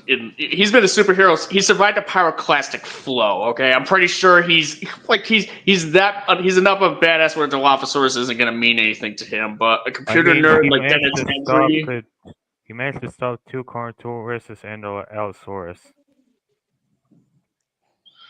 yeah, Dennis Nedry is kind of is a computer nerd for all intents and purposes. He's not going to be a threat to a Dilophosaurus really, physically at all. So That's what I mean. But, Then you get to Dodgson. He meets one in a tunnel. And yeah, he meets one in the tunnel, and he gets cornered by a pack of them. that's what I mean. The pack of them come out of nowhere. It's like the other one from the other side of the tunnel shouldn't be a thing. Then he turns around and there's 2 in the room with him. You're like, where did that other one come? Why? What? They just multiply out of nowhere. Yeah, how did they get in It's there so so quick? contrived. Yeah. Yeah, They they're try like to ninjas. make it a meaningful, satisfying like death by like coincidence or like irony or whatever, but it's so contrived. It's hilariously bad. Yeah. So we're going to talk about the final battle. Yep. Yeah, pretty much. We may as well. All right, we'll just go ahead. Let's jump right Rexy into went it. into the circle and I clapped. Yeah, that's true. But yeah, first thing. So they say that the dinosaurs were evacuated because of the wildfire into this courtyard. All of them, including the large as hell dreadnoughtuses that are these sauropods. These are like huge sauropods. We see one of them, and we see some more dinosaurs in there. But this place in no way in hell should be able to fit all of them in. In fact, I think that the filmmakers even sort of realized it, and so now they just kind of, because we only see a dreadnoughtus, we see a couple herbivores in the back, like parasaurus in the background, right before Rexy walks in. Then the Giga shows up, and all those other dinosaurs are completely gone and out of the way, as if they never even existed in the first place. So that It's all like Rexy and Giga pretend. have a fight, and then the Therizinosaurus is also suddenly there after Rexy's defeated, and the Therizinosaurus is just chilling out until Kayla shoots a flare. Considering that the Therizinosaurus is known to be has been shown to be really hostile at like the most obvious at anything that's like close to its vicinity, general proximity, like the deer, it's gonna notice like 2 predators fighting each other. Have you noticed the parallelism in this fight and the prologue fight? Yeah, specifically to the extended edition. Yeah, it's kind of bullshit no matter which way you look at it. I think mean, the it's better fact in that the extended edition. I've got watching it here. You got the like all the characters are standing in the middle whilst the Gignotus and Rexy circle them. Like, what is this? Yeah. Damn it, it's called parallelism. It's supposed to be a reference to the prologue. No. He's talking about the No, human. he's Prologue talking in the about the theatrical positioning. version. He's talking about the positioning and how theatrical and fake it is, like super forced to have them there in the center of the fight for a little bit. But the problem is, it also just acknowledges the problem that you guys have already pointed out. This is a huge valley filled with dinosaurs. Like, there's loads of them in here. You got the massive ones, the small, all sorts, including incredibly territorial ones. And not only is the emergency protocol to stuff them all into one small place, which is just insanity. It's impossible. You're just going to end up with a bunch of dead dinosaurs eating each other, sort of thing. But then when you're watching the Rexy and Giganotus circle each other and the camera is circling them at the same time, it's basically just telling the audience, yeah, there's nothing here. Yeah. All the dinosaurs are here, but there's nothing here. Yeah. We forgot it to makes you- render them. They're out of Yeah. frame somewhere. Don't They're- think about it. I pretty much would They're have behind the assumed. camera the entire time. Yeah, you would They are think. making the movie. Yeah, you would think that there would have been like that they were meant to have some sort of line where they were going to keep where they were having the dinosaurs because of the brain implants, like have them herded into some place that connects to that the courtyard sort of connects to, so that they could all get inside. And then Rexy and the Giga and the Theriziosaurus, they were like among the last ones to get in, but the Rexy and Giga have their fight at the end. But no, it turns out they were all supposed to have been in this one courtyard that physically cannot fit all those dinosaurs in this one area. It is physically impossible to stuff them all in there because some of them are so huge. A good number of these dinos are humongous, like Brachiosaurus, Dreadnoughtuses, like Triceratopsians. You got the T-Rex, Theriziosaurus, Giganotosaurus.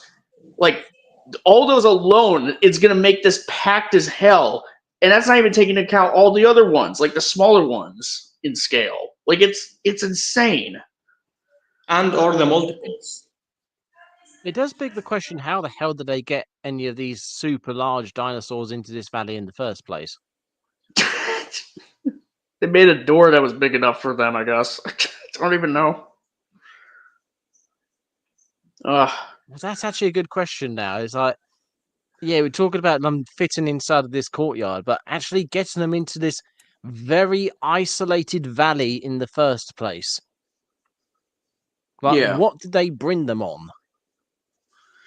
Well, unless Yeah. they themselves had cloned it, they probably did like a GVK situation where they just had a big net or something container and flew them in. They never said that, and they don't establish that in this movie. They just say that they're all in the courtyard. Well, no, we're talking about the valley. Because Just talking didn't about the fact that these Sianis things ask how they exist got here in them the to the first valley? place. Oh no, well, I mean, how the dinosaurs get from the mainland to the valley, like the Dolomite Valley, like the sanctuary, essentially. Like they, Yeah, well, they just kind of fly them there. But They the have planes. Dreadnoughtus, how the hell? Yeah, I mean, and not to mention the Dreadnoughtus. I think we just have to assume that the Dreadnoughtus they just made, like they just bred them in this Carrot and a valley. stick. They put a saddle on them, and then they got a carrot and a stick, a very long stick, and then they just led it over the mountains like Hannibal. Yeah, I mean, I think at this point we would just have to assume that the Dreadnoughtus, they like Biosyn just made themselves, like they just for whatever reason, like the Dreadnoughtus wasn't Exactly. among the dinos that were on the loose. But then this brings up a question: why would anyone let them do that? Given the history of Jurassic Park and then Jurassic World, why would anyone allow this to happen? Imagine going like- to any country in the world and being like, "Hey, we want to make dinosaurs in your country." What you mean not the ones in that island where the people got eaten? Like loads of people got eaten twice. Yes, just like that. Yeah. Okay, cool. No, fuck off. Yeah, exactly. I mean, like even when the film establishes that Biosyn, even when the exposition at the beginning of the film establishes that Biosyn is like now like the sole thing that's like been inaugurated to sort of like deal with the regulation of dinosaurs, bringing them to the Dolomite sanctuary place and what have you, and research or what have you. They still like how they're allowed to just still create more dinosaurs, and potentially exacerbate a problem should something go out of hand, which has been a pretty common thing in this franchise up to this point. So there's no reason why any government in the world would even allow them to do this, even if they were like, "Oh no, guys, trust us, nothing will go wrong, for real." Like, Oh, So did the last guy said the same thing, and look what happened. so are we gonna talk about the and fight? yeah, I'm just watching the fight, and it's just like there's nothing. Oh no, wait, there it is. There's a Therizone. What is it called? Therizinosaurus. That's it. You just randomly see that eating moss in a corner. It teleported in. There is Yeah. nothing here. There's nothing. They did not The give a camera's shit. all. It's. also- I wish I had the clip of this somewhere. Because it's in. I'm making a video out of this. I'm sorry. This is so stupid. There's Yeah, just the nothing editing here. of this. The editing in portions of this movie it's like they just gave up. Like they just said, "Fuck it, fuck it. Let's just get this over with." But also, isn't just the Giga that's done dirty? It's also Rexy, because you think that in this final fight that Rexy would finally get her W, like she would finally get her solo victory, but instead, no, she has to team up with this goose, and instead, no, yeah, you get what I'm saying. Yeah, Also, I mean, yeah. Rexy gets knocked out? Question Yes, mark. she Yeah. died.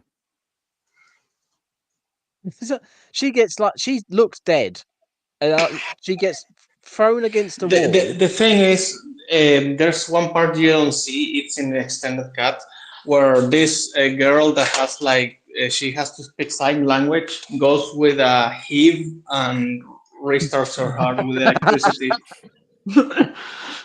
Yeah, Maisie like jump starts Rexy and then says, She "We're becomes like Super each other. Saiyan. Go help Bernie."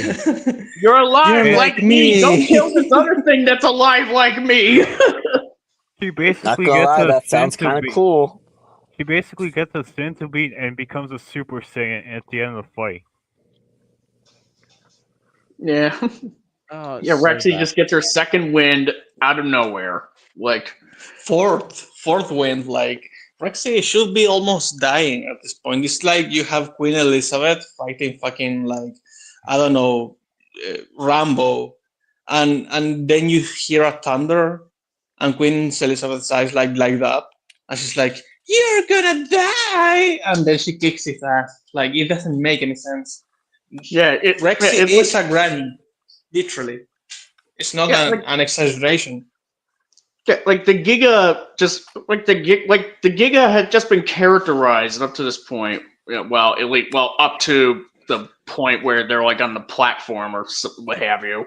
But still, like the Giga has just been has been sort of characterized as just being kind of more animal-like, not really a malicious dino like the Indominus was. Not a tortured not like a tortured monster like the Indoraptor was, not like a vicious like apex predator like going out of its way to just like kill. Not even like the Spinosaurus, who like it's kind of more Spinosaurus than anything, but even then the Spinosaurus at least seemed like it had some level of intent where it's just like, oh hey guys, I'm here, remember me? Or the Raptors from the original Jurassic Park. The Giga's just kind of an animal that is just minding its own business, just kind of doing its thing. There was no reason for the Giga to just have a fight with Rexy out of the blue like this. Like this fight it just happens just because we need to have a dinosaur fight at the end of this movie. 5-year-old kids wrote this movie with crayons. That's why, because 5-year-olds think they think this is cool. Yeah, and the film like expects us to cheer when Rexy rams the Giga into the Therizinosaurus's claws to kill it. But like, yeah, go Rexy. But really, it doesn't feel earned at all. Like compared to it's not a fight. Straight up, like that's it doesn't feel earned, not just because like this fight is completely unnecessary in the first place, but because like the Giga didn't really like it's not really that villainous of a dino, really. The film just expects us to be like, oh well, it's not Rexy, so you should root against it because it's not Rexy.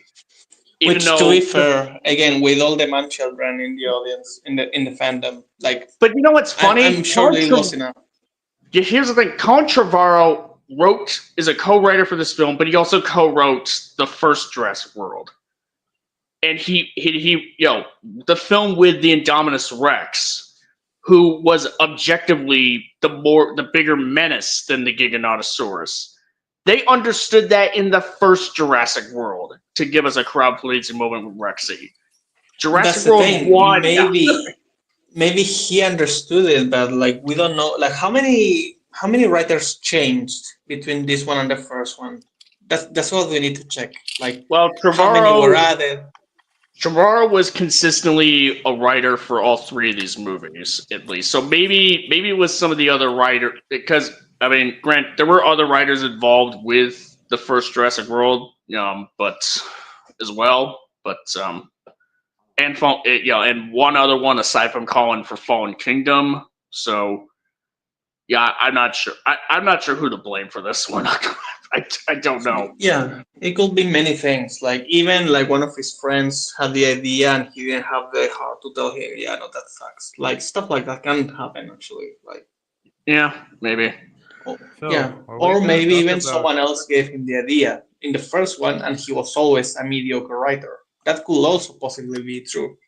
Yeah, and also we have a whole cast of humans that none of them die in the middle of this fight. Like honestly, like at this point, it is kind of insulting that the film focuses on just focuses on the humans for quite a bit while the fight's in the background, because the fact that the film never gave us an idea that these humans were supposed to be that these humans could die at any moment. Like throughout this whole movie, they were just perfectly fine. Like we don't get the sense there's any danger of them getting killed. Like especially such a huge cast of characters where again, one person should be dead in this sequence. Like you cannot have this many people and just be like, it's like, don't worry, they're all gonna come out and get out of this safe and sound. Like fuck you, no. That's not how you do this. You don't make like a Friday the 13th movie where you have all these like characters and and Jason doesn't kill any of them while he's distracted by Freddy Krueger or some shit. Like you don't do that. Well, to be fair, Yeah, and this he only isn't a kills the Friday the bad guy. 13th movie, though. What? This isn't a Friday the 13th but it's movie, a though. Jurassic Park movie. Like in the first I'm making one, a how many? hypothetical. I'm making a Yeah. hypothetical because the other Jurassic Park because there were other Jurassic Park movies that understood that when you have a huge cast, when you have a decently sized cast of characters, there's going to be at least one person who's gonna bite it. Like even In the first one, the sequel, The in the Lost first World one, as an 4 people example. died. The Lost World even had a character who was on the hero's side, Eddie Carr, who gets brutally murdered by 2 T-Rexes when he was trying to save Ian Malcolm, Sarah, and Nick Van Owen from falling to their deaths. So, like, the Lost World understood that as well. Yeah, and in the first one, 4 people die, 4.5, I would say, because you don't know that Malcolm is alive until like either the end or the second one. I don't really remember. In the book, you think he's dead, but then on the second one, he's alive. I don't know how they did it in the movie. I don't remember, but yeah, like 4 to 5 people, depending on whether they revealed that Malcolm was alive or not. So Here- talk about. Yeah. I was just gonna say, so are we gonna talk about like the fan endings that the fans were making? I don't know. Are we 'cause I done haven't- criticizing this fight?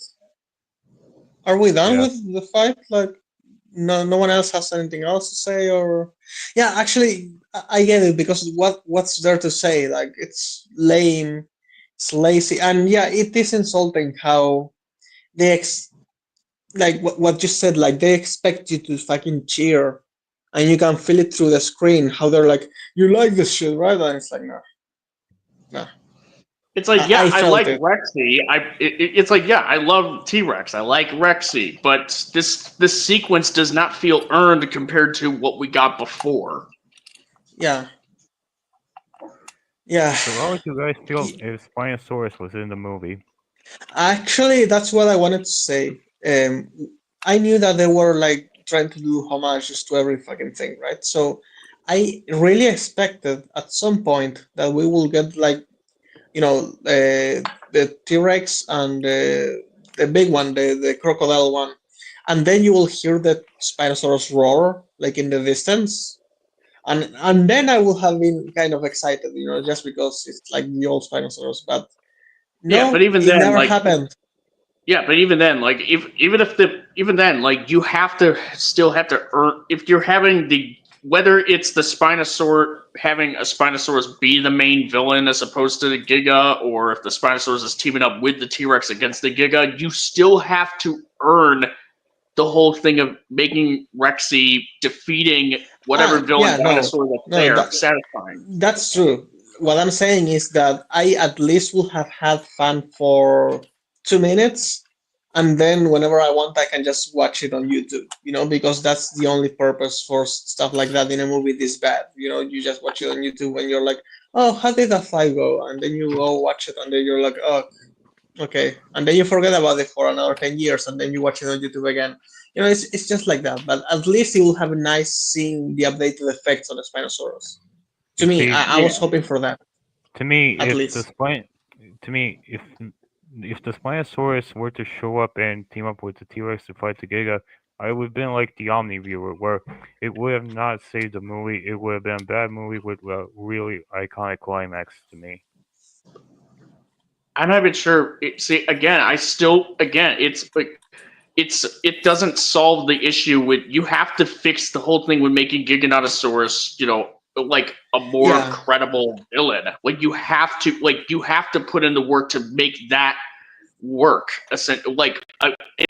You're like essentially you're just switching on one dino for another, but you're not actually fixing the problem there. The yeah. problem is that compared to the Indominus fight, the Indominus was a legitimate threatening villain. The Giga it's just It's a just dinosaur that there. Rexy has a little beef Yeah. with, and yet the film treats it like it's a huge deal. Like, Yeah. I'd just like to Personally, for point me, something out. I'd just like to point something out that I just saw while watching the end of the film.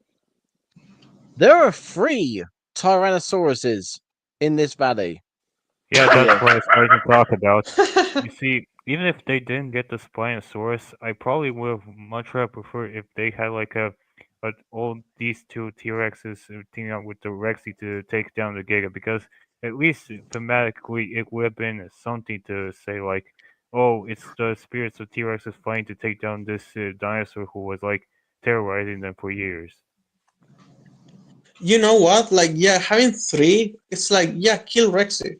Kill her. Like, say that she's a mom or something and she's trying to raise the, like, middle one and the like youngest one, because T-Rex are known to be like parents, like good parents, right?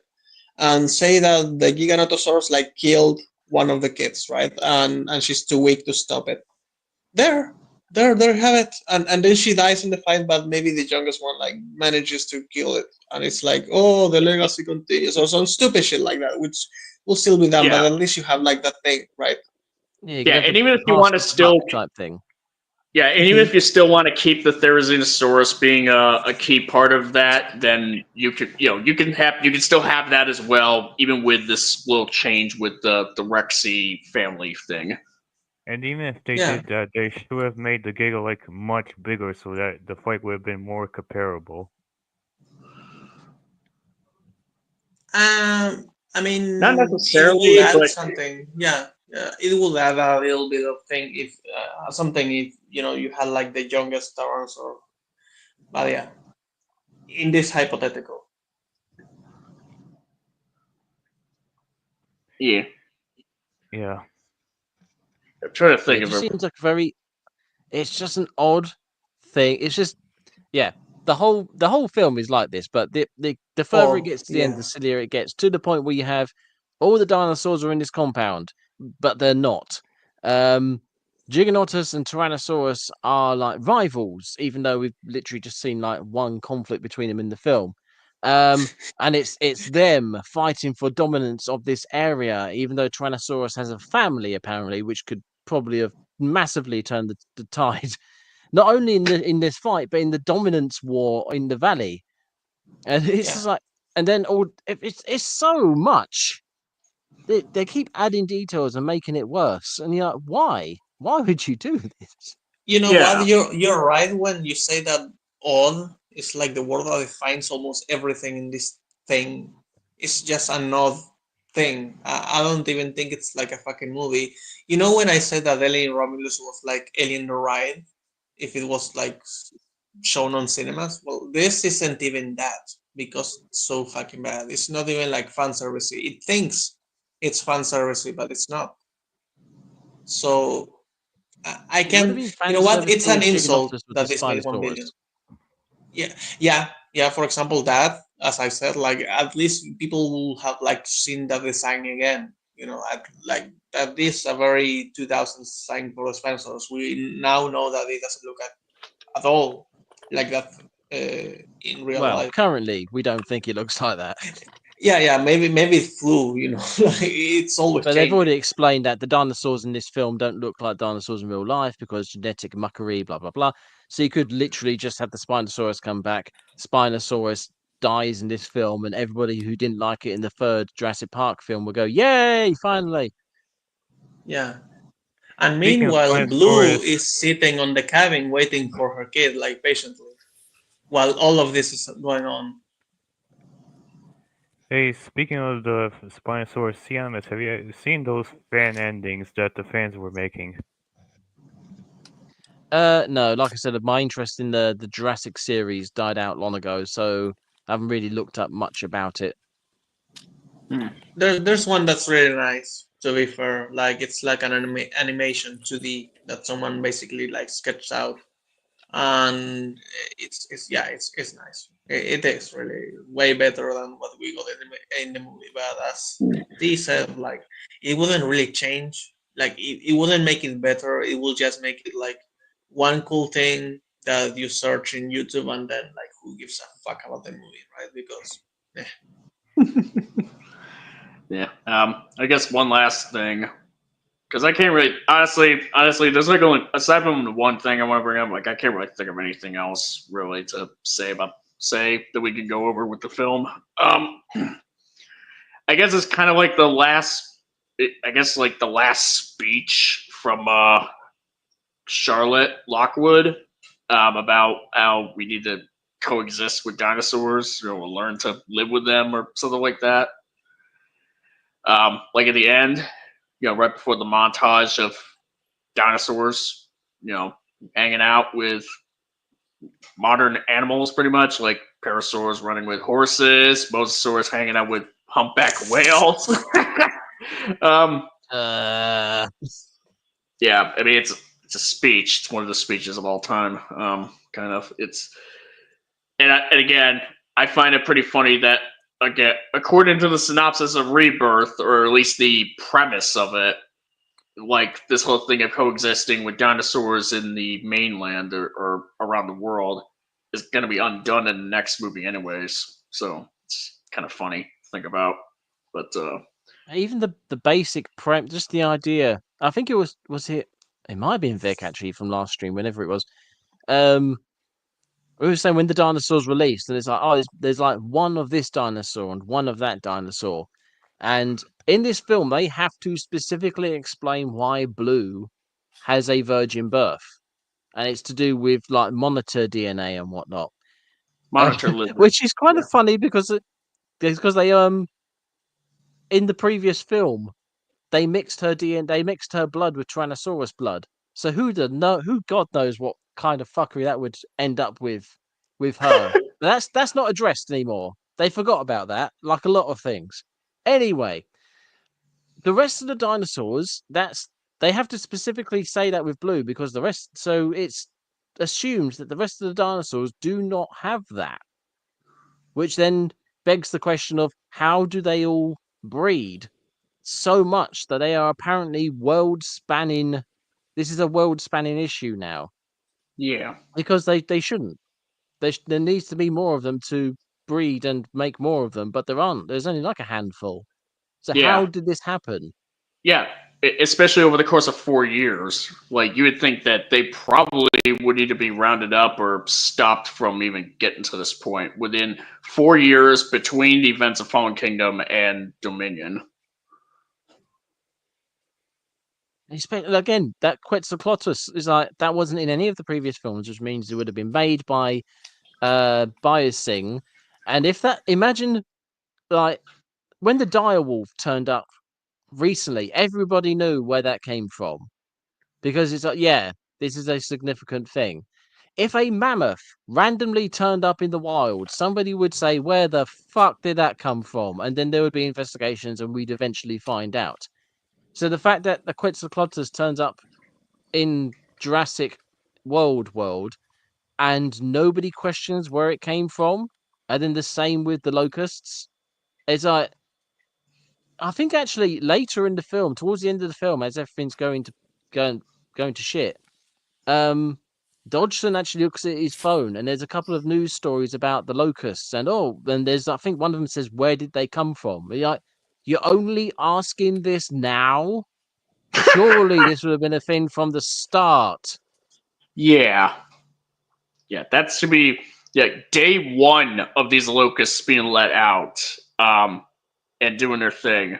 This would break the internet. Like, this should be a big deal. A big enough deal where this question would be asked from start. And because obviously the only people who are really doing this, the only people who were actually 100% only doing this were either Hammond's lot or Lockwood's lot. Those are the only Hey, two places in the guys, world where can I things say are being something? made. Is it okay if I say something? Sure. Yeah. Okay, unfortunately I'm going to leave a little sooner, so I'm sorry, but it is what it is. Well, I mean, you've kind of been around for at least a good majority of what we'll be covering here. So, But before I early. go, I gotta ask you some stupid question. Like, it will be a dumb one. So, are you guys prepared? Shoot. What? Well, how would you guys have felt if the Giga in the Jurassic World Dominion was actually like the biggest carnivore the world has ever seen? Like the pictures I showed you guys. How would that how would that fix like the movie? How would that change it overall?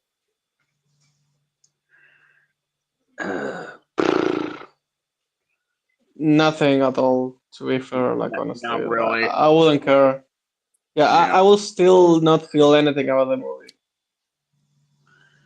Again, Yeah, the it wouldn't dinosaurs aren't the main focus in any way, shape, or form. So that's like saying, if I change this painting in the back of this scene, would that affect much? Well, how would you guys then rewrite Giga in general? You need Right- to rewrite the whole movie at that point, like all of it. You have to change the right. You have to fix the writing. It has nothing to do with design or anything. It has to. It's really. Yeah, it's the thing. Focus Like, is in entirely the wrong place. yeah, that's kind of what it was. That's kind of the more blunt way to put it. But yeah, it is. Personally, for Okay. me, the Giga was really well characterized in terms of being the new top predator. Not so much until the fact that, it's like Colin Trevorrow described it as the Joker of dinosaurs. I feel like No. you would only need to write a scene around the time when we Wait, first reveal is- it to characterize no, it in that way. you're shitting me. Did he actually say that? I thought it was a meme that was like completely random. he The guy actually said said it. that? He actually Yeah, he said said that. it. Yeah. But like, what's the full quote, please? I didn't know that. I thought it was like a random shit posting thing, like traladero, tralala, something like He that. said That it in just the stuck. Empire magazine that he wanted to make the Giga like the Joker. He said he just wants to watch the world burn. Why Oh, would they- that's so fucking stupid. Where is that in the movie? I would like to know, where is that in the movie? Like, that is. Yeah, do you have This anything to say to that? It's in This the is- movie when he watches the forest burn and he breathes Yeah. fire. He did it actually. Siamis, do you have anything to say to that? Objectively speaking, he is watching the world burn. I Yeah, honestly that's thought that was a true. meme. I just thought that was a No. meme. So to find out that that's an actual quote from somebody on the Yeah. film is Same. hilarious.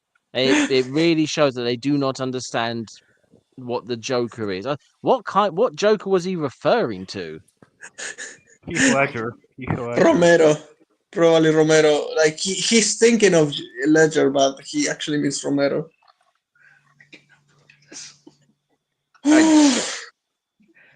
Yeah, this is absolutely death of the author right there, because that did not come across at all. Like Like yeah. it's like Lorenzo di Bonaventura saying that Transformers Rise of for the fuck's Beast sake. is canon Yeah. with the Bayformers films. It's like, no, it's not, and you goddamn well know it.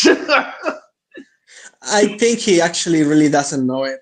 I think that Bonaventura's like literally he can only be described with the word retard. Actually, you know what? He should own the word retard. We should look for other words for other types of people. Yeah. He's like a completely different thing. He's like if there was a planet consisted of people that are like below 100 IQ, Bonaventura will be the only thing we have from that species. He's not a human being in my eyes, and he shouldn't have any rights. We should like execute the guy for ruining Transformers.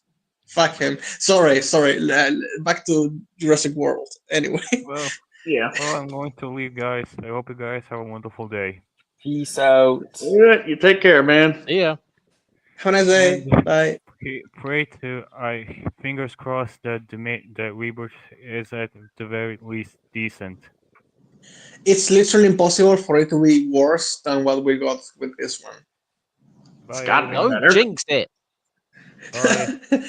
No, literally, like just the trailers show that at least it's going to have fun action, at least. And because it's a MacGuffin plot, it's literally impossible to fuck it up that much. Like it can be done, as in some Transformers movies. Now that we're talking about it, but it's so simple that yeah, like the action is justified. Just go and get this, survive, and that's it. So What if Okay, the I really T-Rex think it's- speaks? you want What was to that? know why I'm the D-Rex, and then he like puts his dick on top of someone and kills them.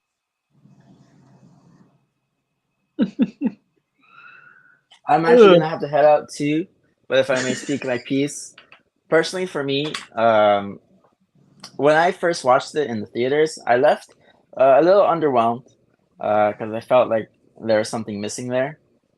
It completely changed when we got the extended cut, which I actually really liked. So I think it's definitely the better version of that film. And one thing I think it better characterizes the rivalry between the Giga and the T-Rex because it sort of sets up with the prologue that they are like ancient rivals in a way, which is something I really like. All they needed was to put a cave painting. True that. All right, I'm gonna be heading out, guys. Have a good one. Bye. Alright, So long. now there were 3. They Is there really anything need to else you stop need to this say? ancient rivalry thing. Yeah. Sorry, can you repeat that? So I was just thinking, is there anything else we need to say about Jurassic World Dominion? They should have stopped with the second one. Not only Ah. that, I only want to say that it's honestly shameful that this is the one that really succeeded with like $1 billion. Like, Well, I mean, all 3 of the Jurassic World movies made $1 billion. You know, it's just that there Oh. were, you know, Okay, like the first never mind. one, the first Jurassic World made the most, and it was still kind of like they made a little less and a little less with each of the films, but Okay. I mean, yeah, all 3 of them made $1 billion. And I guess you could also say the original Jurassic Park also made $1 billion as well, but that's mainly because of re-releases and so on. Yeah. Yeah. Honestly, Yeah. like Jurassic Park should turn into a horror. like straight up. Like sadly, like we have kids, and they need to sell toys, but there's so much potential for it. Even the books were like horror. If they did that for like one movie at least, I think that they will be surprised with the amount of money they will make. Yeah. Yeah. Yeah. I don't really have anything else to say about this one. Like definitely one of the weaker entries in terms of writing, possibly the weakest. But considering like how much we've gone over it in terms of things wrong with it and what little bits of praise that I would give it, it's like yes. So for the most part, the effects are really nice. And it's nice. For what it's worth, like even if the material is not great by any stretch of the imagination, it is nice to see Alan, Ellie, and Ian back pretty much together again. It's because original Jurassic Park, it's one of my all-time faves, and so seeing them back together, it's it go, hey, yeah, I'm cool with it. Not enough to save the writing, but it is what it is. I Yeah. think that's the only thing that they get away with is the fact they have the original characters back and they don't do anything to mess up those characters. No. Yeah, they played it so safe that there's nothing to do.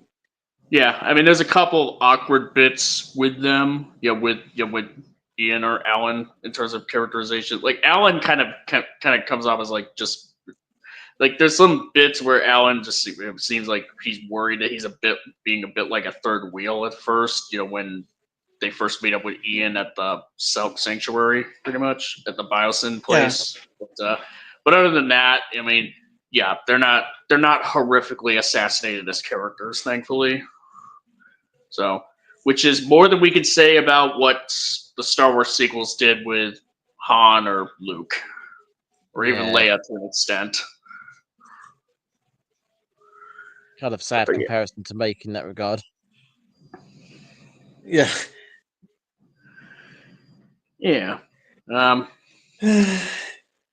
But yeah, the plot is an absolute mess, and the human and Dodson is easily the worst human antagonist of the whole franchise. And that is saying something. That is really saying something.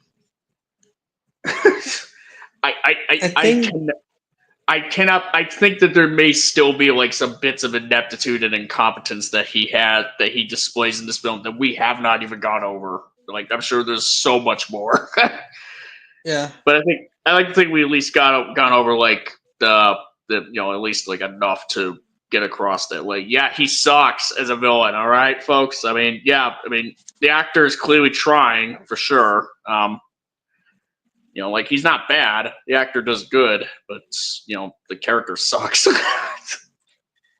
I don't think that there's a single good thing about this movie because the visuals to me are not important if I don't care about what I'm looking at. Like they need to be really good. That's why I said in the Spinosaurus fight, if there had been one, right, that will make it better. But also you need to have good choreography for the fight itself. Because if they had the same exact fight as the one they had, then I don't care because it sucks. It's boring. It's lame. But yeah, like maybe you don't like GBK or GXK, but like the fight in Hong Kong, like you cannot tell me that that's not a good fight. Like it's really good. Like the melee part, It's then not. you don't like the blast. I think it is. I really think it is. Like mostly the melee There part. is To be fair, the third round, like when Godzilla and Kong like properly brawl and Godzilla goes crocodile mode. That is probably the only bit I would consider to be good.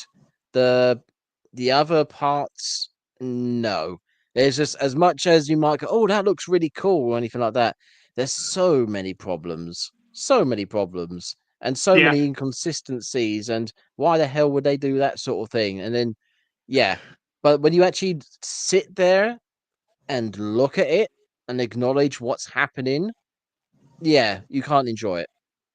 Yeah, I mean, I could say like the Hong Kong fight probably holds up better writing wise than the fight with than the that most of the fights in GXK. That's for sure. GXK, yeah. Like, if you really want to ask me about that, but yeah, I mean, That's not a high bar. it's not a high bar, no. Yeah, no. And yeah, and like, and I will pretty much will say, like, even for as much enjoyment as I can get from the Dino stuff, even in Dominion, I mean, obviously compared to other entries, not quite as much, not as much as the first, not as much as the original Jurassic Park, not even as much as the original Jurassic World, but still there is that. But yeah, it all just comes down to the writing and the fact that the film was just, it really just seemed like it was trying to be like so many things. It tried to do like a lot, but at the same time it didn't seem like it was doing a lot. It's like it has a lot of things going on, like juggling the original cast with the new cast, dealing with this like espionage sort of thing involving locusts, what have you, trying to have like some sort of satisfying conclusion with, to tying in back from the original or what have you, and having some dino action going on, as well as some world building, built off after Fallen Kingdom. It's trying to do all these things, but it doesn't really quite succeed all that well, with any of them, save for maybe the execution of the of the original cast of the legacy characters. Maybe, like, I would say, Maybe. yeah, that's what I'm saying. Maybe. Like, There's they're one like they're, thing that I'm trying to find. Where was the place where the T-Rex in the second one was released? I'm not American, so I forgot. Like, was it San Francisco? Hmm? Uh, in the Lost World, the T-Rex, when it's in the city, which city is it? San Diego. San Diego. Okay, there was a San, so I kind of nailed it. Anyway, like, if we're going to talk about like what Jurassic Park should have been in this thing, I feel like there is a little short. And this is not like the alternate ending about this movie or anything. There, have you, if you guys have time, like there's a short that's like I think it's so. You cut out a bit there, Lau.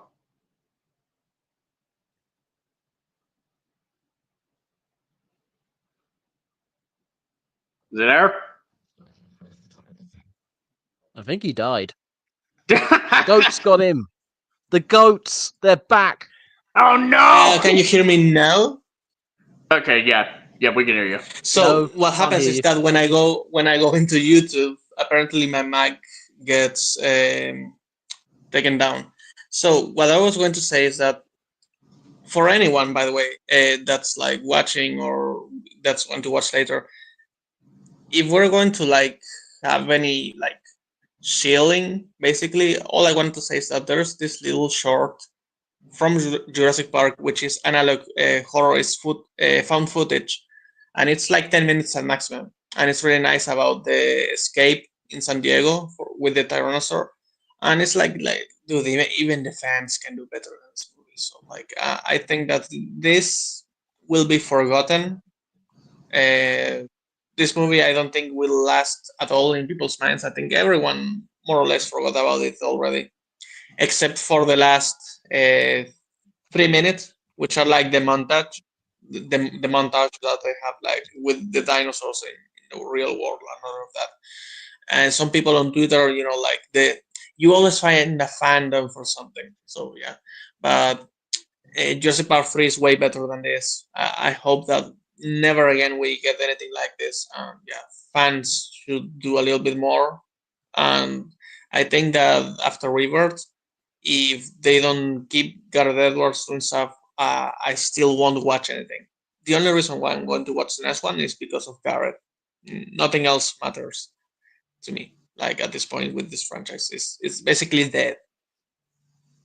It's dead, yet still making money. But I guess, Yeah. I just I noticed guess that's what like, you can say about a this lot of things. Yeah, creatively Looks like dead. it's I wanted to say. Oh, sorry. Is Kaiju not Vic? Yes. Right. So Vic just said the final fight in Dominion reminds him of King of the Monsters. One, fuck you for that Oh. comparison. Two, I can understand it a little bit. Where you have the camera is focused on the people, and just in the background, literally like inches from stepping on them, are the two dinosaurs fighting back and forth, which is similar, like vaguely Yeah. to when Godzilla and Ghidorah are fighting each other, and as the humans are trying to run around the ruins, you got the feet, and then the head slamming down and stuff like that. It's like I can understand that comparison, but that is a very shallow comparison because with King of the Monsters, the fight between Godzilla and Ghidorah is massively important. It is the thing of the film. What the humans Exactly. are doing is important to the fight, but the fight is the important thing. In Yeah. Dominion, the Giganotosaurus versus Tyrannosaur, it's nothing. It's just Yeah. a stepping stone, a road bump for the The people to fight get is out there of because the area. in the last two movies you had something similar to a fight, so they felt like they had to, even though in the Lost World you don't have a fight and JP3 also doesn't have a fight. Well, They felt JP3 has a forced fight to at do the it. start. Yeah, but not at the end. Like it's not like this thing True. that you're building up towards. Instead, you have that on maybe JP1 technically, kind of, but it's not really a fight. It's like a It's a closure. It's not a skirmish. fight. It's more of Jurassic Park 3 had the conflict with the raptors, which was built up through the episode, and then they just have Yeah. that final confrontation where they warn them off essentially. Yeah, it was more like tension, like it was Yeah, more it's organic tension building. for its It's story. like there's Yeah. something at the end going, oh, what's going to happen here? And that's what this film was missing, really. So they went, let's have these dinosaurs fighting, just to sort of get in the way. It has nothing to do with anything that they're doing at the minute, like any of their plot wise or anything like that. It's just there. Yeah. Yeah. You know what will be more interesting than the movie? Like, I would like to know who made these decisions and why. And Yeah. like, and not to like And witch then hunt or slap anything. them. I just want.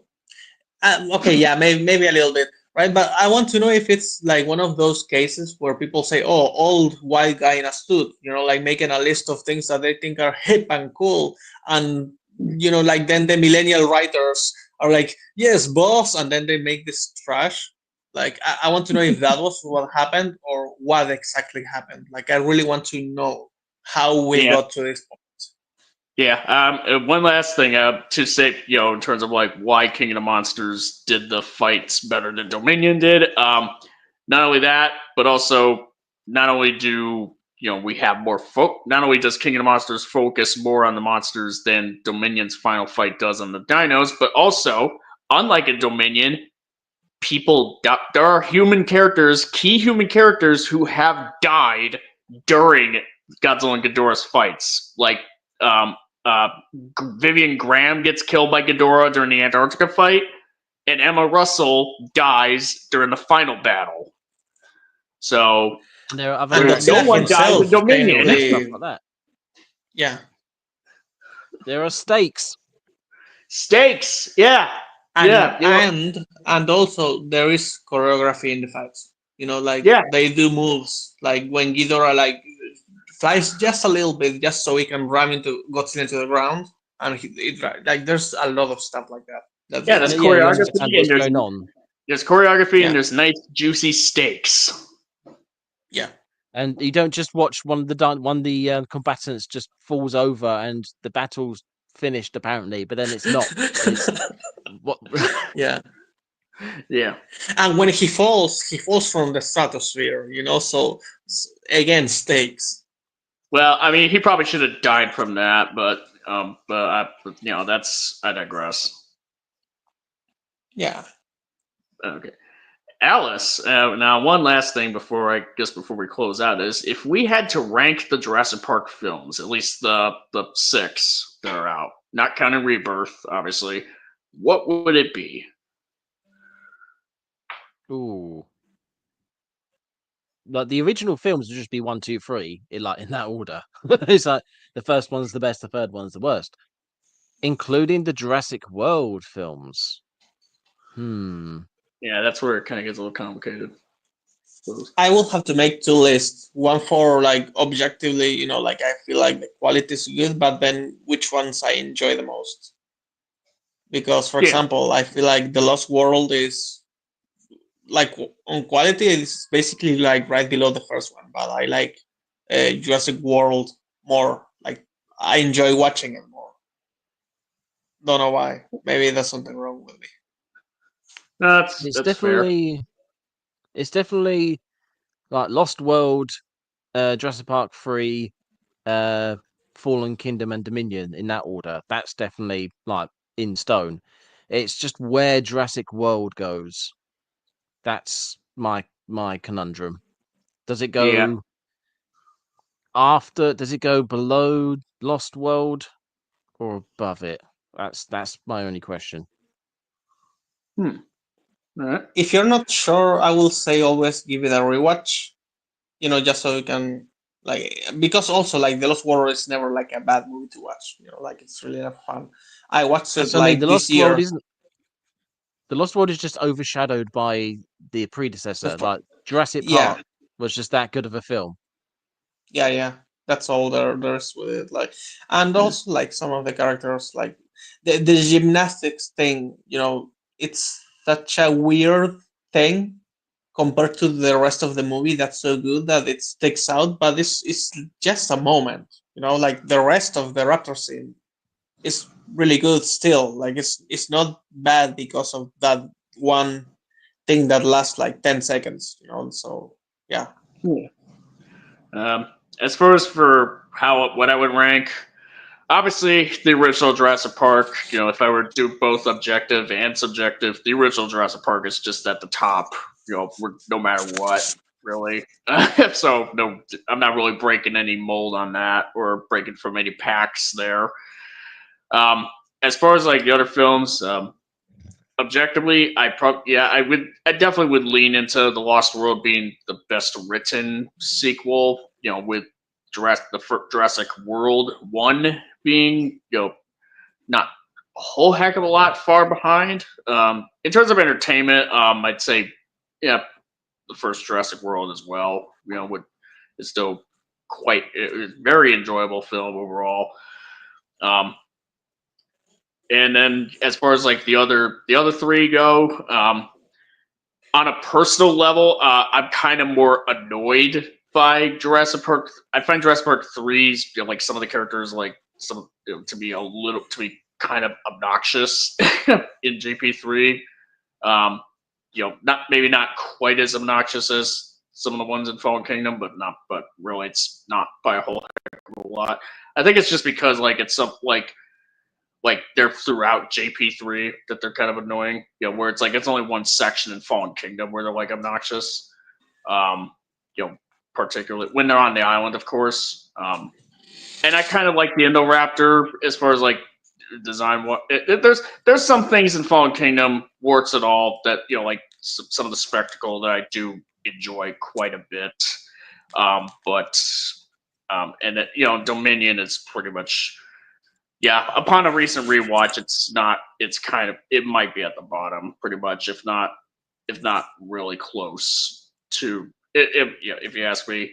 But objectively, yeah, JP3 is pretty much a tighter film in terms of writing, because JP3 is not really it doesn't really try a whole heck of a lot writing wise. It's just kind of like, oh hey, people are trapped on this island full of dinosaurs. They got to get out, and we're just gonna watch the proceedings. You know, from there on, not much to say about that. Whereas Fallen Kingdom and Dominion, they pretty much have like a lot.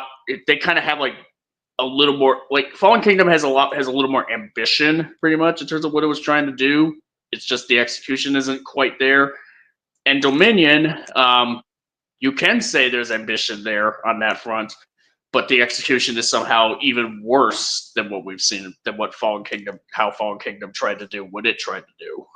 like Fallen Kingdom kind of gets undermined, unfortunately, because of its ending due to Dominion. And now it's not Fallen Kingdom's fault that Dominion pretty much fucked it over pretty much at the end, but it is what it is, especially when you try to watch them all together. Essentially, it doesn't really seem like that much of a satisfactory whole, all things considered, what this initial trilogy was trying to do. Yeah, But yeah, no, it's basically a downward spiral after with the last two. Like, to me, it will be like Jurassic Park. Then, I need to put Jurassic World second, because also I feel like I could watch those two without the Lost World, and it will make a little bit more sense. Even that okay, they reopened the park because there was never the incident in San Diego, so you could watch those two. You could also just watch 1 and 2. So those are the top three. And then Jurassic Park 3, because I just grew up with that one. So, like, I will never really hate it that much. Like, I think that's impossible for me specifically. Also, like, the Spinosaurus scenes, like, when you look at it, like, there's a lot of sequences, like, entire sequences in JP3 that are actually, like, really good. Meanwhile, with the other two that are left, they're not even in the list. If I raise my kids, I will literally create a conspiracy to make them believe that there's only those 4 movies, nothing else. And actually, you know what? If you raise your kids, you know what? You're right. I could just kidnap someone and just give them a better viewing experience. if you raise your kids, is that as opposed to just letting them roam free in the woods somewhere? Yeah, I lay eggs, so maybe, who knows? I just, there's one there, and then I leave. I have something to do. I'm like a turtle. Oh god. Yeah, I mean, but yeah, like I'm actually going to bet and already say that actually my number 3 will be Rebirth, because again, I'm going to bet, and already I'm going to say, just because it's better than Edwards, I'm sure that I will like it more. I trust him. And then Lost World, and then JP3. So that's it. Yeah. Hopefully, Rebirth will somehow will be one of the better sequels, for sure. Hopefully, I definitely think it has potential, but I guess at least if it's not like super like intellectual or anything like that, as I said, like I think that it might not have the quality of maybe the Lost World or the first one, but I'm hoping that at least it will be as entertaining, if not more entertaining, than Jurassic World. Yeah, and I can, as far as my rank, take this from me as far as like my rank goes. Like, I personally, I don't hate any of these movies, really. It's just, there's but needless to say, there's definitely some, especially as of now, that I like more than others. So there is that. But yeah, I guess we're done with rankings, unless there's anything else. No, I've really got to go now. It's like 8 o'clock. I haven't had dinner. I need to make it. Yeah. All right. Well, I guess we'll start closing it out. Thank you all for coming on. You folks and out there, especially you guys here. So I guess before you go, Samus, do you want to shill anything? Yes, I have today released a video on Anthony Gramuglia. I heard so. Yes. I've got a bunch of comments to go through, apparently. So yeah, feel free to, if you haven't watched that, go give that a watch. Let me know how I did. I think I've got a couple of funnies in there, but yeah, let me know. I'm going to watch it as soon as on we're the done. way in the future. Sorry? No. I just wanted to say I'm going to watch it as soon as we're done here. Yeah, because they just told me that you released it like a couple of hours right before the stream. A few hours before the stream. Yeah, it's only 20 minutes long, so should be able to slot that in somewhere. Yeah, I'll watch it while I'm cooking. Friend. No, wait, hold on. That's what I told your goat. And on that, I have been C Animus on YouTube, C Animus on Twitter, C Animus on Blue Sky. I shall bid you all a good night. Yeah. Bye. Yeah, but good night. Yeah. And I suppose you have probably don't. If there's anything else you got, Lau, then No, actually, not really. Just remember to, if you're still watching, check out Green Audition, who made the found footage video for the Tyrannosaurus. It's only 10 minutes, and it's probably going to be one of the best things you've seen related to Jurassic Park. That also goes to you, Simon. So, like, I promise, it's going to be really good. It's short, it's direct, to straight to the point. And the reason why I wanted to show it again is because while I was checking his channel, I realized that he made a second video, this time with the Velociraptors. So, yeah, imagine like the backrooms level of quality, with the effects. Just one guy doing like everything on his computer. Basically, that applies to Jurassic Park. It's not like the Mandela catalog where it's like very uh, ugly. To be fair, it's like really good. So yeah, that's all. all right. Sea monsters. What do you think? Alice is asking. Pretty cool, Alice. I will say. And yeah, this has been your host, Sea Monster. We are closing out this stream on Jurassic World Dominion. Um, so yeah, follow me on here. You'll be expecting more live streams from me in the near future. As far as like when the next one will be, which is going to be the Little Platoon GXK stream, because I have reached 300 subs, that threshold to finally the milestone essentially. To cover that stream. So, I just kind of need to figure out where to slot that in, essentially.